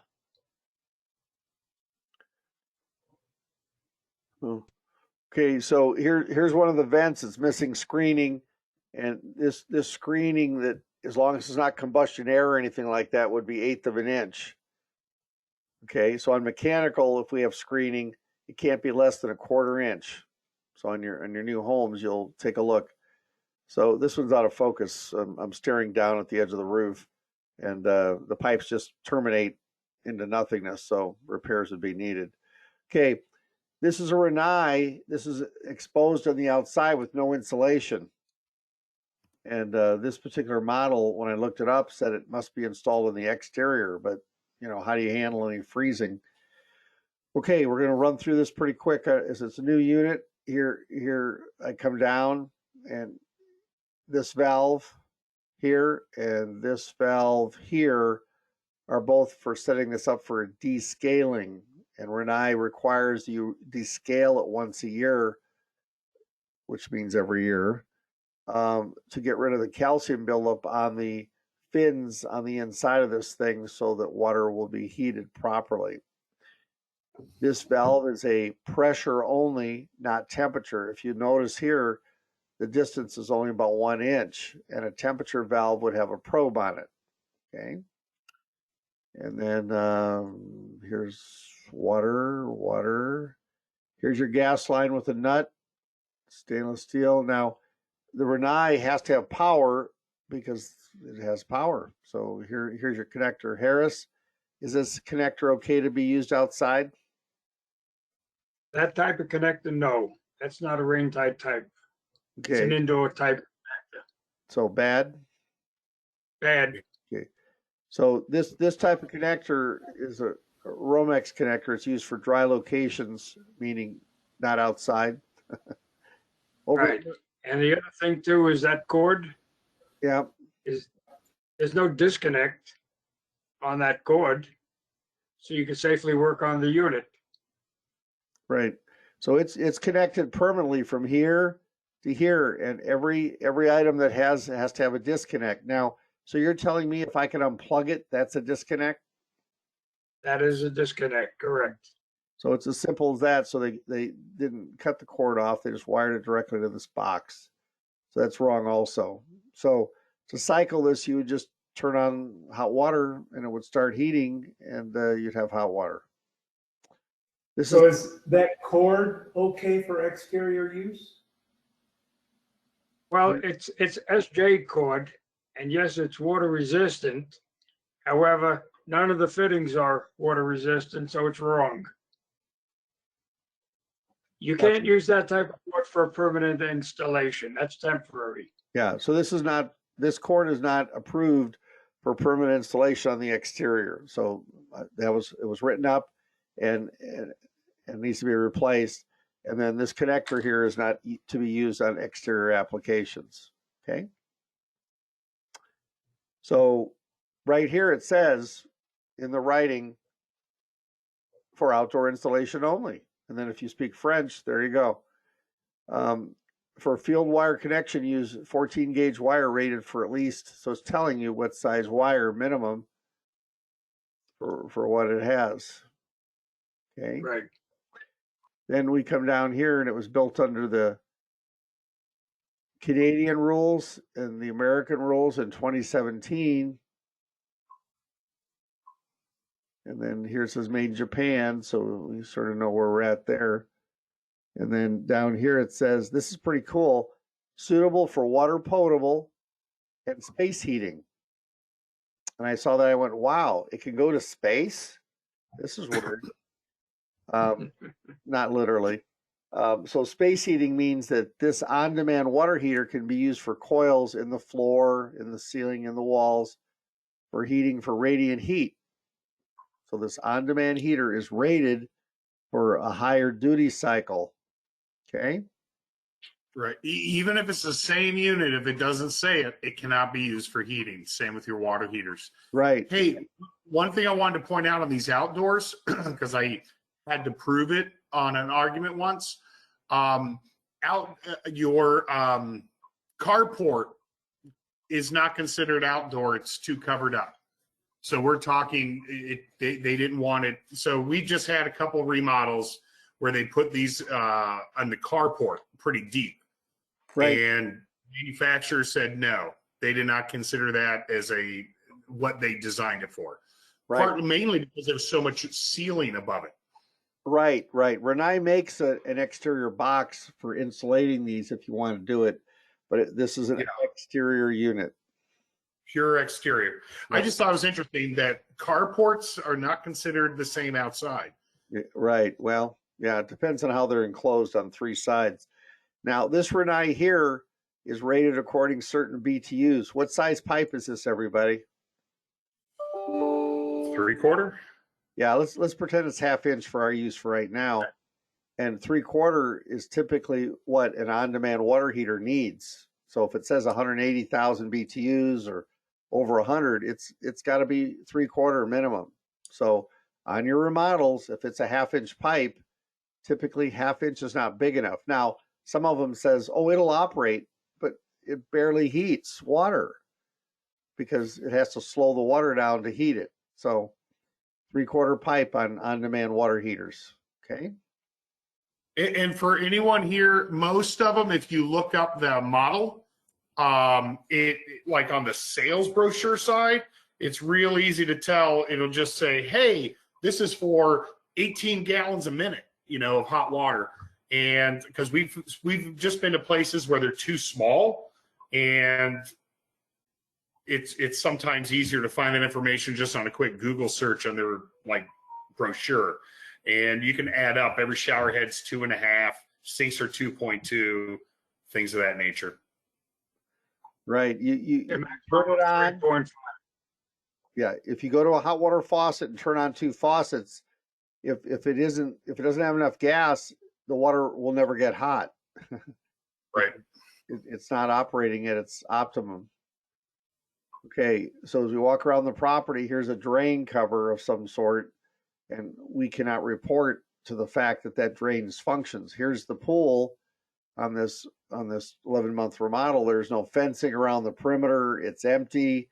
The steps are of an equal size. So we have an unwelcome death trap over here. So we made sure in the report to write that up, not as a death trap, but the fact that it's not protected. Right here at the bottom where I'm really hung up on new construction where the thresholds are not sealed. So this threshold here, you can usually jump on it with your foot, but I take a piece of paper and it just slides underneath this to the interior. If that's the case, when it rains, water's just going to run under the door. Okay, so that was supposed to have a foam strip laid down to stop water entry. Here's a disconnect box in the middle of the wall going to nothing. So I figured it's probably the disconnect for the pool. Again, I wrote this up because there's no caulking around the perimeter. If you don't caulk it, the water follows this wire back into the wall and then creates some sort of issue. Okay. Hey, I have a question on that. Sure. The bottom should still be open like electrical mains, right? Yes. You can feel the side, but not the bottom. Okay. Yes, absolutely. Okay. Good call on that, John. Okay. This is a scupper, everybody. And do you notice the fact that the metal scupper does not extend out past the stucco? Okay, so I cited this and I said it doesn't extend out. So they said, well, we're not going to fix it. So the ceiling fell in the inside because the water cascaded back along this lip to the interior. And then the next time they fixed it, they try to put a sleeve around it and leaked again. You need to have a full length scupper that's soldered together with a drain that's at least 4 inches outside this area, so the capillary action doesn't force the water back through the stucco like that. See? Good? Bad. Ceiling fell in, ceiling fixed now.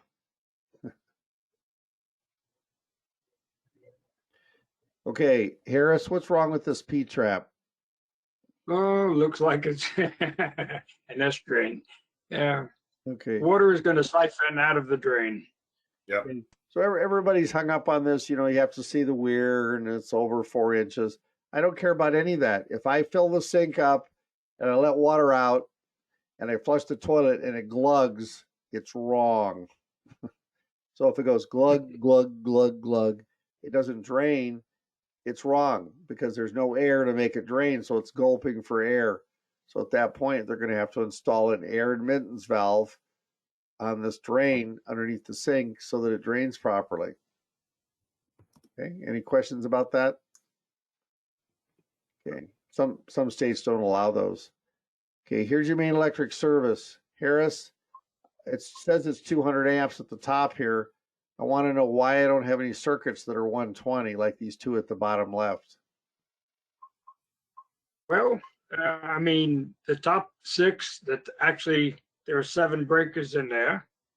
What, 5, 6, 7, 8? They're all 2-pole breakers, and you have 2 singles. but everything is protected by that 200 amp main breaker. So that's okay. You don't add up the values of each circuit breaker to come up with a total amperage use. Okay, so are you telling me there might be a sub panel with 120 circuits somewhere else then? Oh, it's quite possible. I mean, I don't think this house would have that many air conditioners or water heaters or stoves. Okay, yeah, so this is sort of bizarre that you see all these 240 wired circuits. Now this is square D, Harris. Is that the same thing as Homeline? The home line is the cheap version of Square D panel. Oh, okay.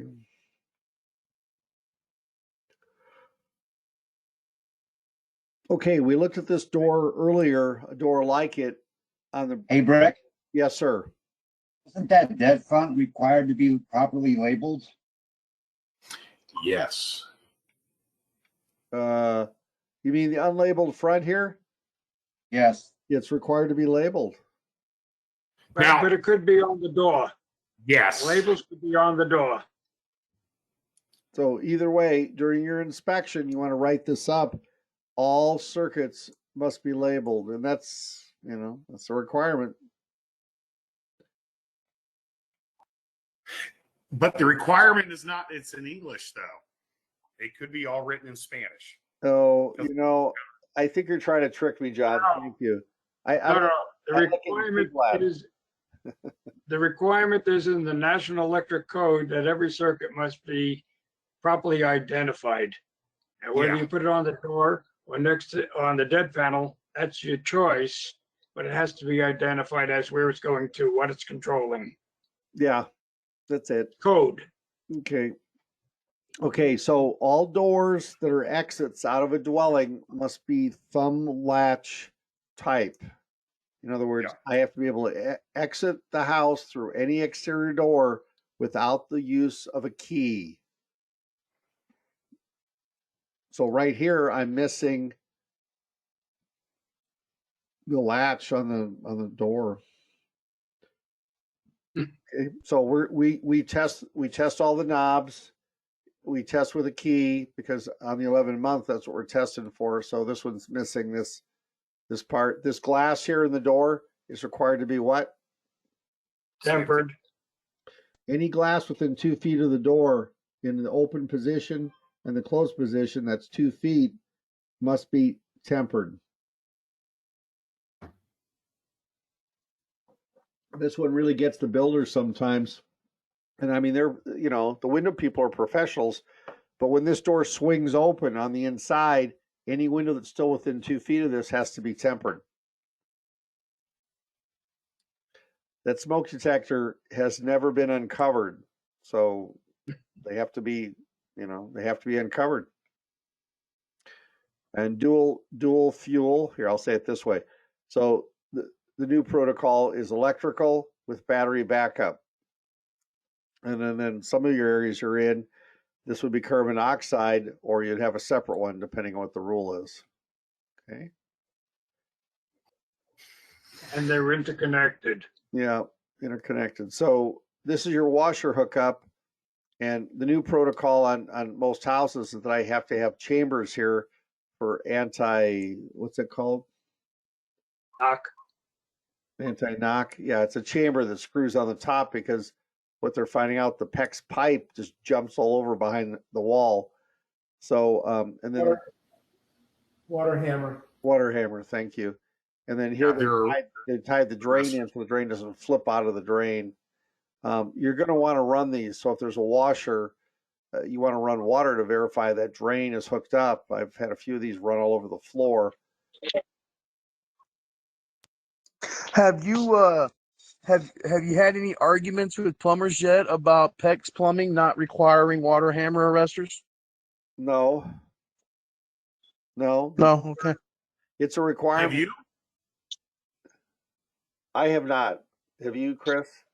Were you the one asking that question? I have actually 2 or 3 times now, and I've looked and I can't find any exception on PEX, but I've heard that 3 times now. Oh, yeah. What it is it's not the PEX that's making the noise per se. It's just the fact the PEX is jumping around on the wall, and no one seems to like that thumping noise. It doesn't matter to me what the plumbers care about. If I call the building department and ask, is this a requirement? If they say yes, then it's going to have to be there. I really don't. You know. Oh yeah, I still stand by what I say too. I was just curious if you've had any arguments about it because I've had 3 try and contest it. So No, not really. You know, I just put it down and say it's a statement of fact, and here it is. So speaking of the water hammer, so here's your drain draining straight down, and it wraps around here. That has to have a high loop. That's wrong. And then here we can see our drain coming across. It hooks to the T. So a lot of people think this T is just normal. If you ever look at one of these, there's a baffle in there. The baffle is shaped at a 45 degrees, sort of pretty cool. And what that's for is to sort of direct the water around. There's nothing wrong with any of this. It's all compression. In the back here, the issue is I see a drain, and if this is PVC pipe and black pipe, I need transition cement or a emission coupling or a Fernco coupling between 2 dissimilar products. Isn't that an S-trap? Well, I can't tell here. This is in my way. This is a problem here. But if it comes straight down, then I have to have an air admittance valve. See, on these older houses, you see them, I have to have one atmospheric vent, and all the rest could be air admittance valves, but I have to have one atmospheric vent. That's the rule. Okay. Okay. So right here, we see the toe kick of the cabinets, and they put a spacer, and it's exposed. They were trying to, I don't know, level the cabinets. This is weird, but they're all exposed. So what do you do about that? I add another piece of molding now. Like, come on, come on. Okay, so here's where we find leaks. Now, I don't carry one of these with me, but somebody gave me one of these as a toy, so I carry it around now. And it's one of these analyzers that finds gas leaks. And I could smell the gas leaking, and then right here, I threw some soapy water on it. We don't do this during the inspection, anybody. We're not putting soapy water. We're not doing any of this, but it was leaking right here at this fitting, and this item, this little gooseneck, is supplied by a third-party company.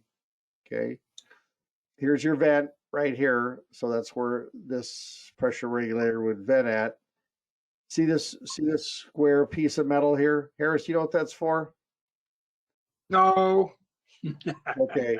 So what this is for, everybody, this is a visual indication from the gas company indicating that I have electrical 36 inches away from this valve.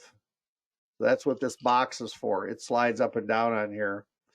And it's put there because this installer said that from this pressure regulator, they measured it 36 inches away, and we're far enough away that they don't feel that the gas in this is an issue.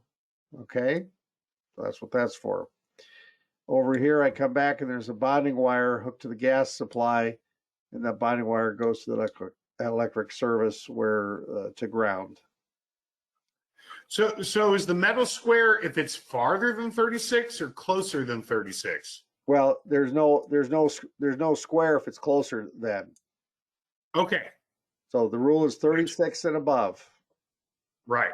That's And then they put the square showing it's been checked. yes, and they measured it so that way you just walk up and you see it and say, okay, it meets that protocol. Now, if someone's remodeling and they've installed an air conditioner or something Right. near the gas meter, the air conditioner is going to have to be moved.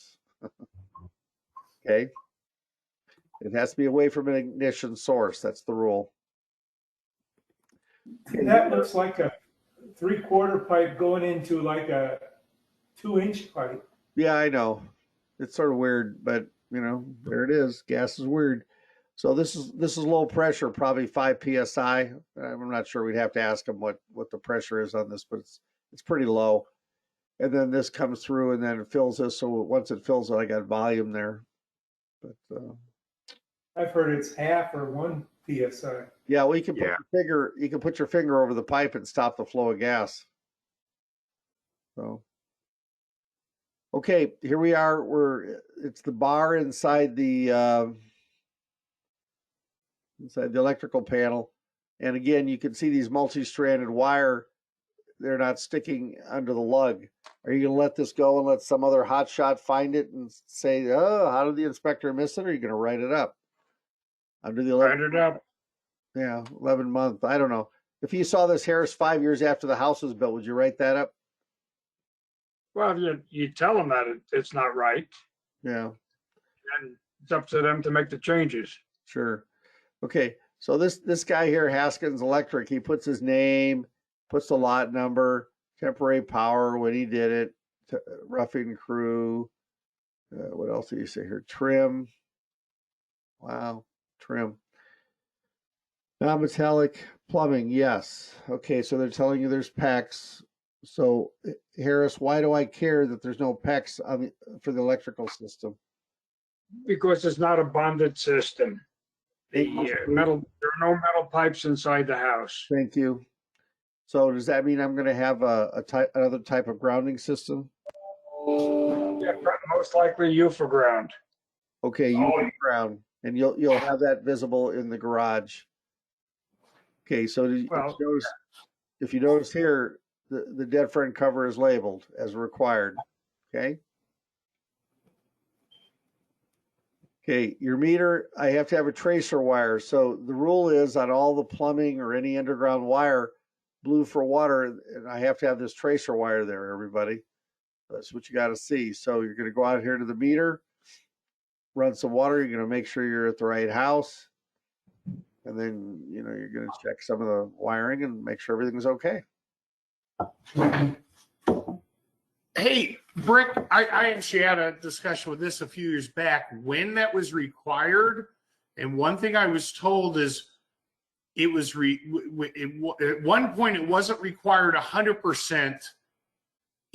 Only if it was a non-metallic line, then they made it all lines.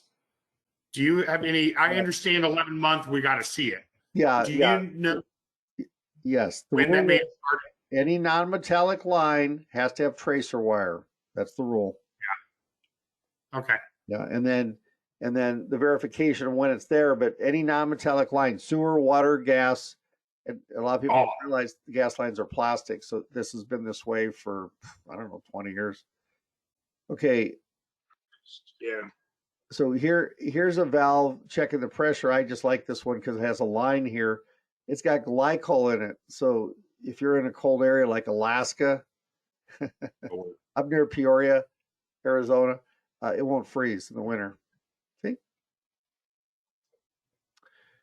Okay. Again, I have to have a certain height for anti-siphon over my sprinkler controls, and this builder puts it in, and here's my solenoid down here for something else, or maybe a pressure valve. But my sprinkler control is right up here with the control, and then this water comes over and it's all insulated, but for some reason they leave the valve exposed. These valves with the pipe are on, across the pipe are off.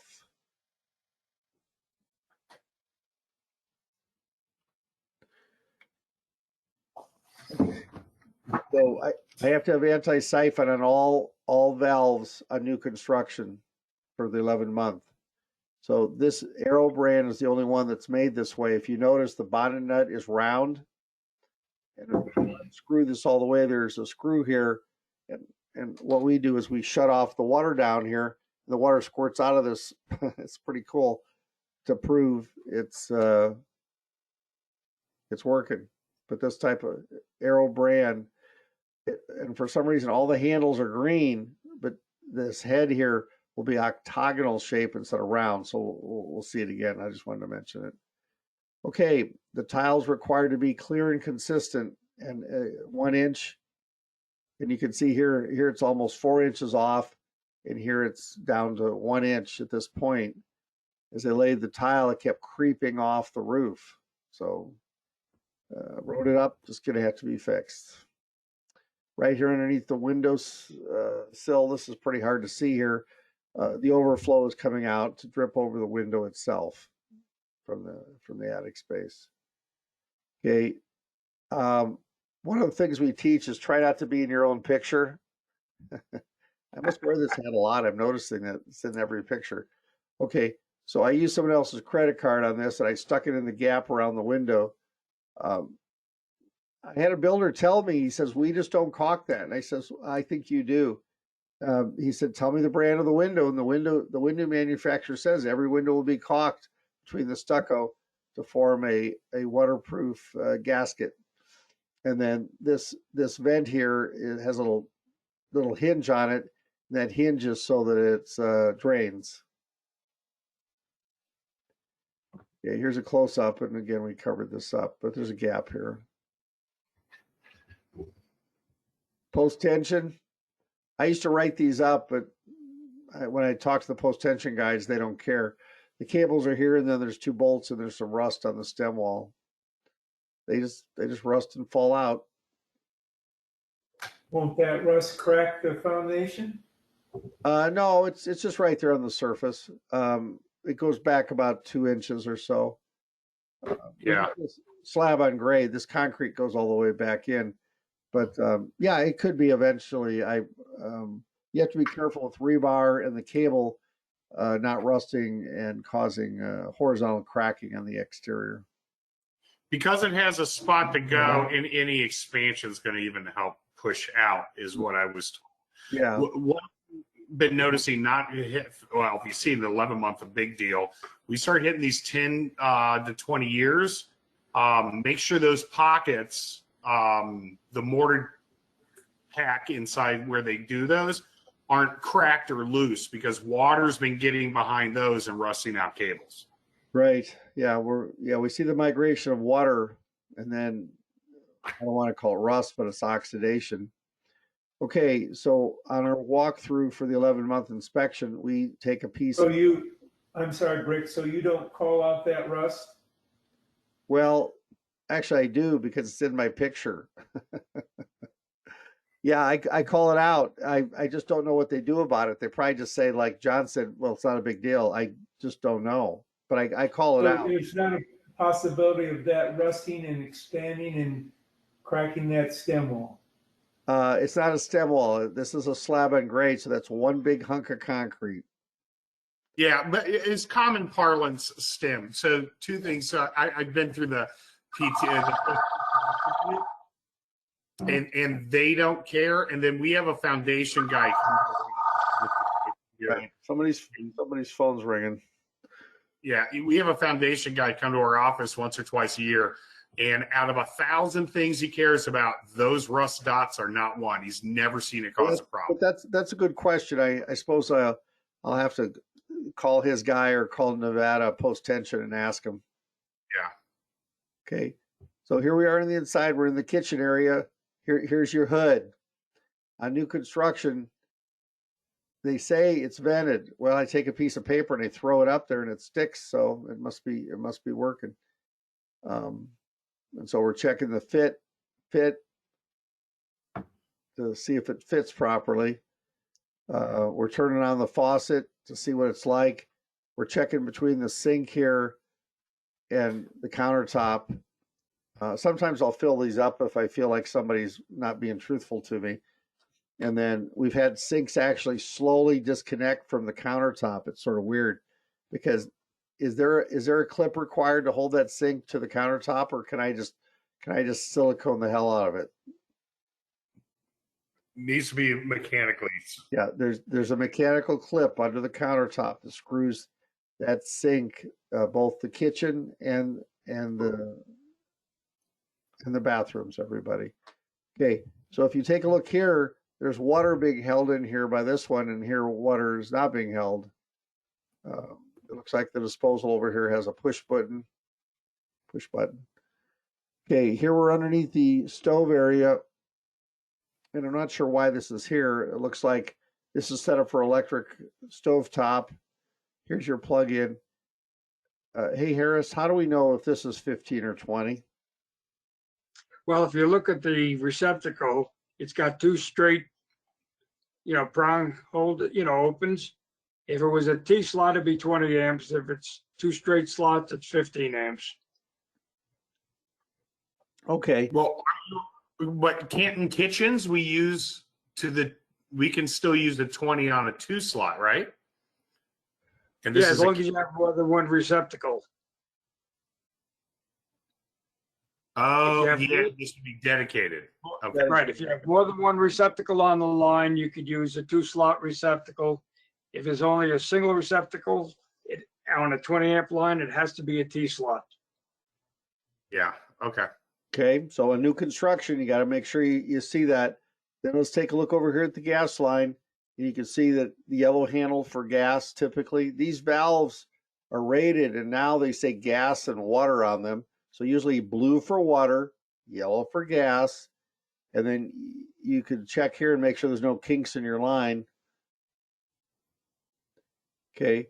Again, it's out of focus. But here I can see the flex line coming across and making my connection here in the back. And here's my electrical for it. Okay. I don't know. Some of you have a little block of plastic you throw in and it glows red. I like to roll up a piece of aluminum foil and drop it in there. Not really. So here we do 30 seconds and then we tap it and it's always between 135 and 140 for 30 seconds. You know, it just gives us sort of a benchmark test for this. Okay, ovens on new construction. We're checking around this edge to make sure all the screws that are there. So you grab it, you make sure it's fit. Okay. This is your 11-month inspection. Typically we just say, is it working? And if they can't tell me, then I'm going to go ahead and run it through a cycle. Turn it on, see what's happening. Okay, so here we are looking underneath the sink, and here's our air admittance valve. See it here? That's a Studer vent. Studer vent. And so it's barometric, everybody. It doesn't have a spring. So the ones that have springs on them, called inline, are not allowed in residential. Inline is not allowed in residential. Okay, so if I take a look at this fitting here, this is 1.5 inches. It comes out, I got a sanitary on its back. The sanitary T is coming up for the Studer vent right here. Since they're using this as a vent, not as a drain, I usually just write up any sanitary T that's laying on its back is wrong, but because you're not supposed to use them that way. They're supposed to stand up. See right here? Okay, Yeah. then we come back here and I got a compression fitting.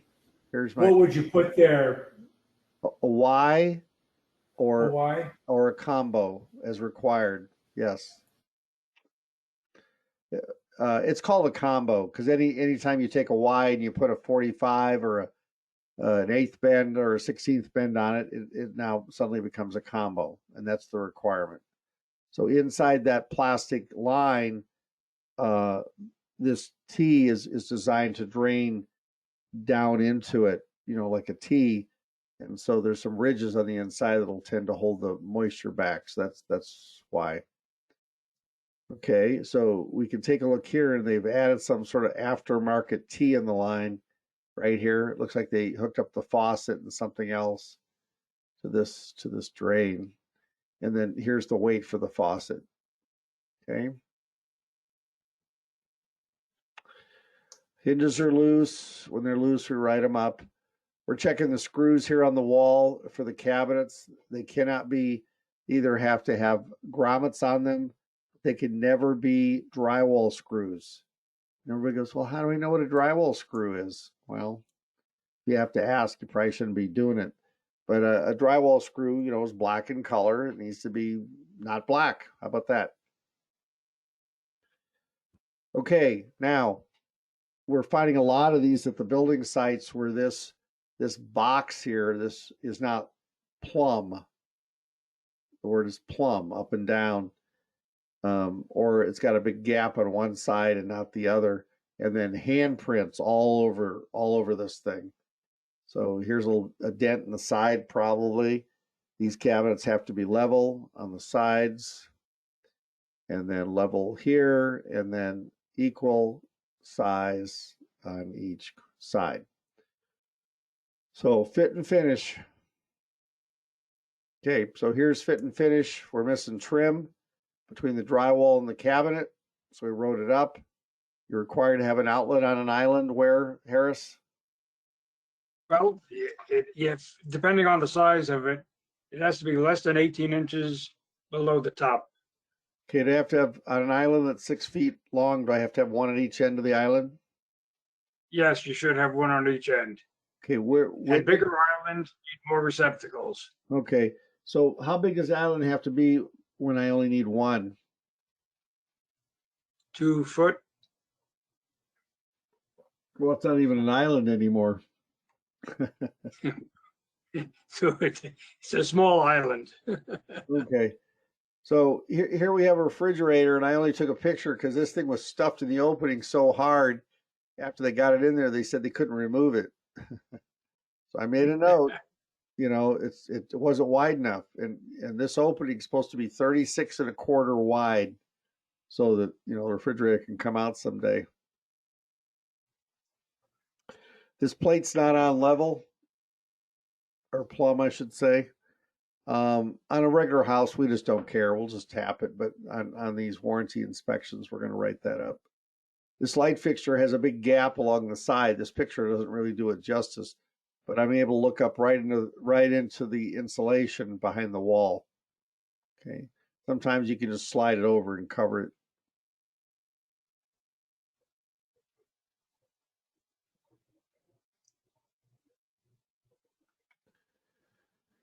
Okay, so there's your gap. Okay, this is supposed to be level within 2 degrees. But we can see here, we draw a straight line. This gap here and this gap here are bigger.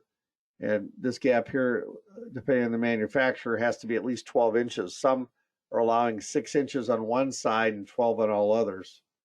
Okay, so you just have to see what they have to say. Filter dryer right here.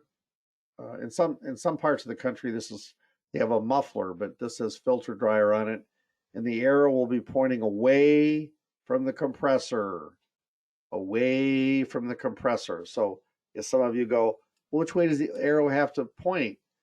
And it's just away from the compressor. If you think of it that way, you won't get it wrong. It'll be a single-headed arrow, meaning it's for air conditioner. If it's a double-headed arrow, it's a heat pump. Okay. So I wrote this up because we got a stick here holding it up. Once that stick deteriorates, see right here, this will just fall down anyway. So correction needed. 3% instead of 2 is required. So is that wrong? Wrong. Wrong. Bad. Okay, we got 1 minute left. Any questions? I can't believe 2 hours went by so quickly. Anybody have any questions? There's your stick. You're going to post up your big list. Oh yes, let me I go ahead. I did have one question. My phone died and my computer doesn't get audio on this program, so I was able to find my earpiece, but I was missing what you were showing on the foundation where it was rusting at the tension cable for the post tension. Right. Yes. I always write that up, and then I let them ask their builder whether they'd like to grind that out and fix that. Anytime you have rust or metal that's rusting, it starts to expand and can create an issue. So I just make a note on the 11 month. After that, I really don't care. Let me skip over these. Let's see. What am I on here? The list is here, but I have to show it to you. Otherwise, okay. So I'm gonna zip through these a little faster here a minute. Okay. So as we go through, exposed wire on the disconnect, big gap coming into the side. This is the drain at the bottom of the window frame. The drain is working as designed. See right here? So in this case, the buyer said to me, the check valve isn't working. Well, I took water and poured it inside of it and poured out the drain, but it wouldn't pour out the other drain at the other side of the window. See, here it is. It won't pour out of this one because it's full of cement. Okay. Spelling. Oh my God. Okay, hinge is loose. Jam is loose. Gaps in the wood. Strike latch doesn't work. Track is loose and dirty. Toilet has to be 30 inches, 15 inches to the center. I find this every once in a while. The water's set to overflow over this pipe and overflows on the inside. That's a problem. Here we got a cracked tile. I pointed out new construction. I know that's picky, but it's cracked. The kick plate under the bathroom vanity is cracked. They put this on and, okay, how did I see this? I didn't see it. The client said to me they were sitting on the toilet.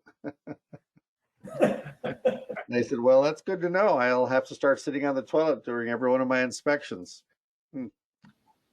The bottom of the door is not painted. Thick sides on all doors. Here's your ready vent. They now put a cover on these. It has to be accessible. Here's your water hammer. That's required in all new construction, depending on what subdivision you're in. Where's the shutoffs? Oh, let me go back. The shutoff is built into the back of this unit right here. It's there. It just shuts them off. Okay. I don't know. That's out of focus. New construction. So when I'm looking down there at the ductwork, again, see all this exposed? That's all supposed to be tied together. Piece of ductwork laying here. I mean, some of this stuff, guys, it's not that difficult to find. It's just laying around all loose. Smart box. This got pulled back because it was all loose. I mean, the builder didn't even kick the carpet into place. Toilets running all the time is pretty common. That's out of focus. I'm trying to get to your. That's your door being held open to 50%. These are nails exposed along the edge of the door.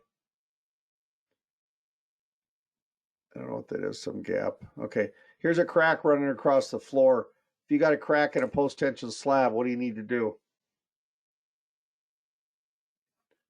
Write it up. Let the post-tension people come and look at it. It's a hairline crack. Here's your flashing. They laid an L flashing in and there's no counter flashing to the stucco. So that has to be fixed. Kick out flashing to your L, still got to be fixed. I'm in love with these mirrors because I can look at the styrofoam in here and see the gap there. Okay. You see, here's the square of the gas meter. These are all new homes, everybody. So this is cable in an orange color there. They've marked everything out for you. Oh, okay. Here's the notches in the wire right here. See the notches? See the notches? Notches. And you're going, how'd you see it? Well, you just get up there closer and take a look at it. Right here. Notch, notch. Yep. Rub your finger on it, if your thumbnail catches. Yeah, I've been doing that a lot. Thank you. I've been doing that a lot lately. Okay. This will all be on your video so you can slow it down because it's recording right now. There's your gap. There's the part there. This is your U for ground showing up in your garage. There's your water loop on a brand new house. Okay, here the actual fitting is installed. You would normally take this pipe and pull that out, and that's your flap that's in there. So on some of these brands, it's readily available. Okay, the gaps. There's a hole in the stucco. Come on, stop it. There's your safety cord. There it is, testing at 50%. There's your flashings not set properly. This is your air conditioner, brand new. The low voltage wires torn. Again, we're just showing you their different brands. Not sure what that is. That's the pan. Crushed ductwork in the edge there. The spring is loose. This type of truss is made so you can hang stuff in the middle nicely. Insulation, we do not measure it. There's your statement of fact of type of insulation. There's a gap at the top of the stove. There's a dog. He's helping me do the inspection. Testing for grounding. Candy. Okay, there's a gap under the door. Okay, so everybody can see it's there. There's the mirror, and we're showing you the 6 sides. So everybody always wants to know, how did he get a ladder out? No, there's the card stuck under the door jamb. See it right here? And they used to send the supervisor over with us. Now they're just mad at us, depending where we're at. Okay, there's your shutoffs. What's behind this plate right here? The Studer valve. You can pry that off the wall and see it. We take water, we splash it around the faucet and around this edge, and if it leaks, they need to come back and pull it and check it. Here's the top of the shower. This is a shower arm here. I mean the shower curtain, and we're checking for this top edge on the fitting here. There's a gap there on the molding. There's trim is missing on the edge of the door. This shower head actually was at this angle, and the builder was quite whatever. This one leaks around all those fittings. Here's your tracer wire that we found earlier. That's getting old. This is your sprinkler line, and there's all your fittings. The problem here is your anti-siphon is in the ground with your unit. What's the rule? It has to be higher than the water supply. Anti-siphon has to be 12 inches above your supply. So that's wrong. Made them fix it. See, there's no anti-siphon on the sprinkler. It's down in the ground. So this builder here installed one line. Those are all wrong. It has to be 12 inches above the solenoid. Here's the anti-siphon like we were talking about. There's a gap in the window. Painting imperfections. Okay, does anyone want me to go inspect their new home? Let Brick Loose at it, please. This is the new requirement for the drain in Oro Valley. I thought this was pretty cool. I'm gonna pull that plunger and see if it makes a mess. This one here, the inside of the garage and the outside were offset by an inch, so there was a trip hazard. This has no anti-siphon on it. He tried to tell me it's built into it. Remember, if it's round, it's fine. If this octagonal shape, it doesn't have anti-siphon built into it. It's still a narrow faucet. Here the Kick out. Yeah, kick out, sorry. Here, he had a level and he wanted me to see that at the top it meets, here it's got a bulge in it. And I'm going, well, there's nothing you can do about that. Come on, it's already made. What are we doing here? Here, it had more of a gap. This seemed to bother them. And just move on. They came and did all the stucco repairs, but the stucco is exposed. The window doesn't close properly. In this case here, the dryer was off. He said it wouldn't work. Well, let's turn it on. Here's your gap in your molding. The builders have gotten pretty good about this because I guess they don't like me anymore. They're fixing it. Here we're looking into the mirror and we're seeing the overflow still had the plastic in it, so it couldn't drain properly. There's a gap here, no caulking or filler in the edge of this window frame. Look at the gaps here between the frame and the drywall. This is not plumb. I wrote it up. Here it was leaking. I put a piece of toilet paper on and the drain was leaking as I filled up the sink. When I have an arm on here, the arm has anti-siphon built into it. But if this doesn't have a way to hold it to the wall, that I might have a cross connection. This is the sink. It's supposed to hold the sink and the countertop. It fell off, was laying on the ground. So I'm probably going to wait for the sink to come flying off. This is the RO system. And then the RO system is tied to the drain. It's supposed to be before the P-trap, so you have to make sure it's tied in properly. You see back in here, I don't see the drain, but either way, they dump a 1 to 4 rejection.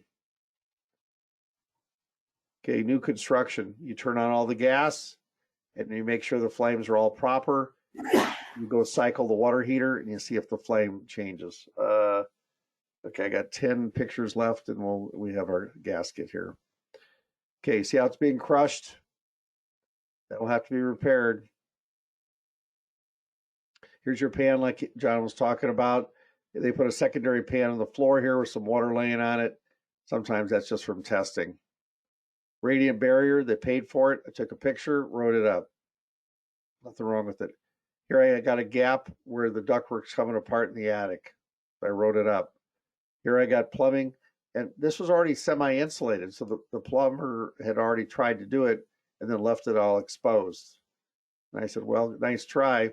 Again, this is the builder. They know they're wrong, and they're trying to do it. Okay, so this pan has some water in it, but not too bad. Oh, this is just too many wires hooked up. Okay, some wiring I couldn't help myself. Okay, exposed. Okay, let's see here. We're right at the end. Okay.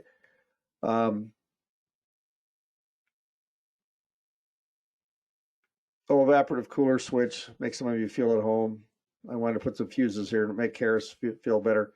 Okay, so I've included these checklist forms for you here at the end. And this is again, you can do a screenshot right now. Go to your screen. There's a camera there on the right or left side, and do a screenshot of this one. And again, you can ask her for these, and she'll send them to you. Okay, there's that one.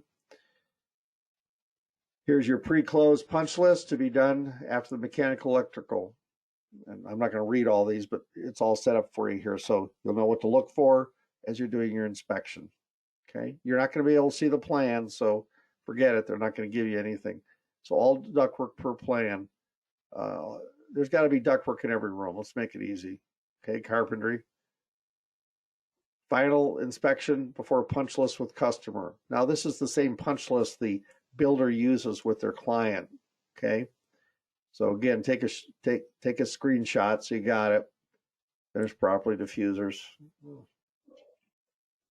At the bottom, it says trim is installed properly, nails set, kitchen cabinet. So we're using nail guns. I mean, what else would you use? Strike plates, screws are in. Okay. I've taken a screenshot, Brick, but it's pretty hard to read. Is there another way we can get this? Yeah, you're going to get a copy of this. Just ask her to send it to you. Okay. Ask who? Tara. Tara will send you this. And it's in the video form, and then you'll have it. Okay. And then you just stop it on the screen. You can write it up. So the screenshot is a JPEG. So what you do is you open up the JPEG and then you just make it bigger. Okay. So you click on it and then you drag the edges and make it bigger. Okay. So this checklist is what I've used for years. It just, helps you keep track of it. But now that I've done this so many times, I'm just running around taking pictures. I don't go back and forth. I don't do all the plumbing and run from room to room. I just stay on one, I go right and just keep zooming around and right. They don't let me on the roof, so I don't go up there unless if it's 11 month, they own it. Then I go on the roof. Okay. So assumption allowances in the contract. If it's a custom thing, then I'm going to look at that. Rough carpentry material list, do windows meet egress code. This one here, man, if you're doing a custom house, do the windows meet the egress code? 44 inches off the floor, 5 point something inches in size, and opening. Okay.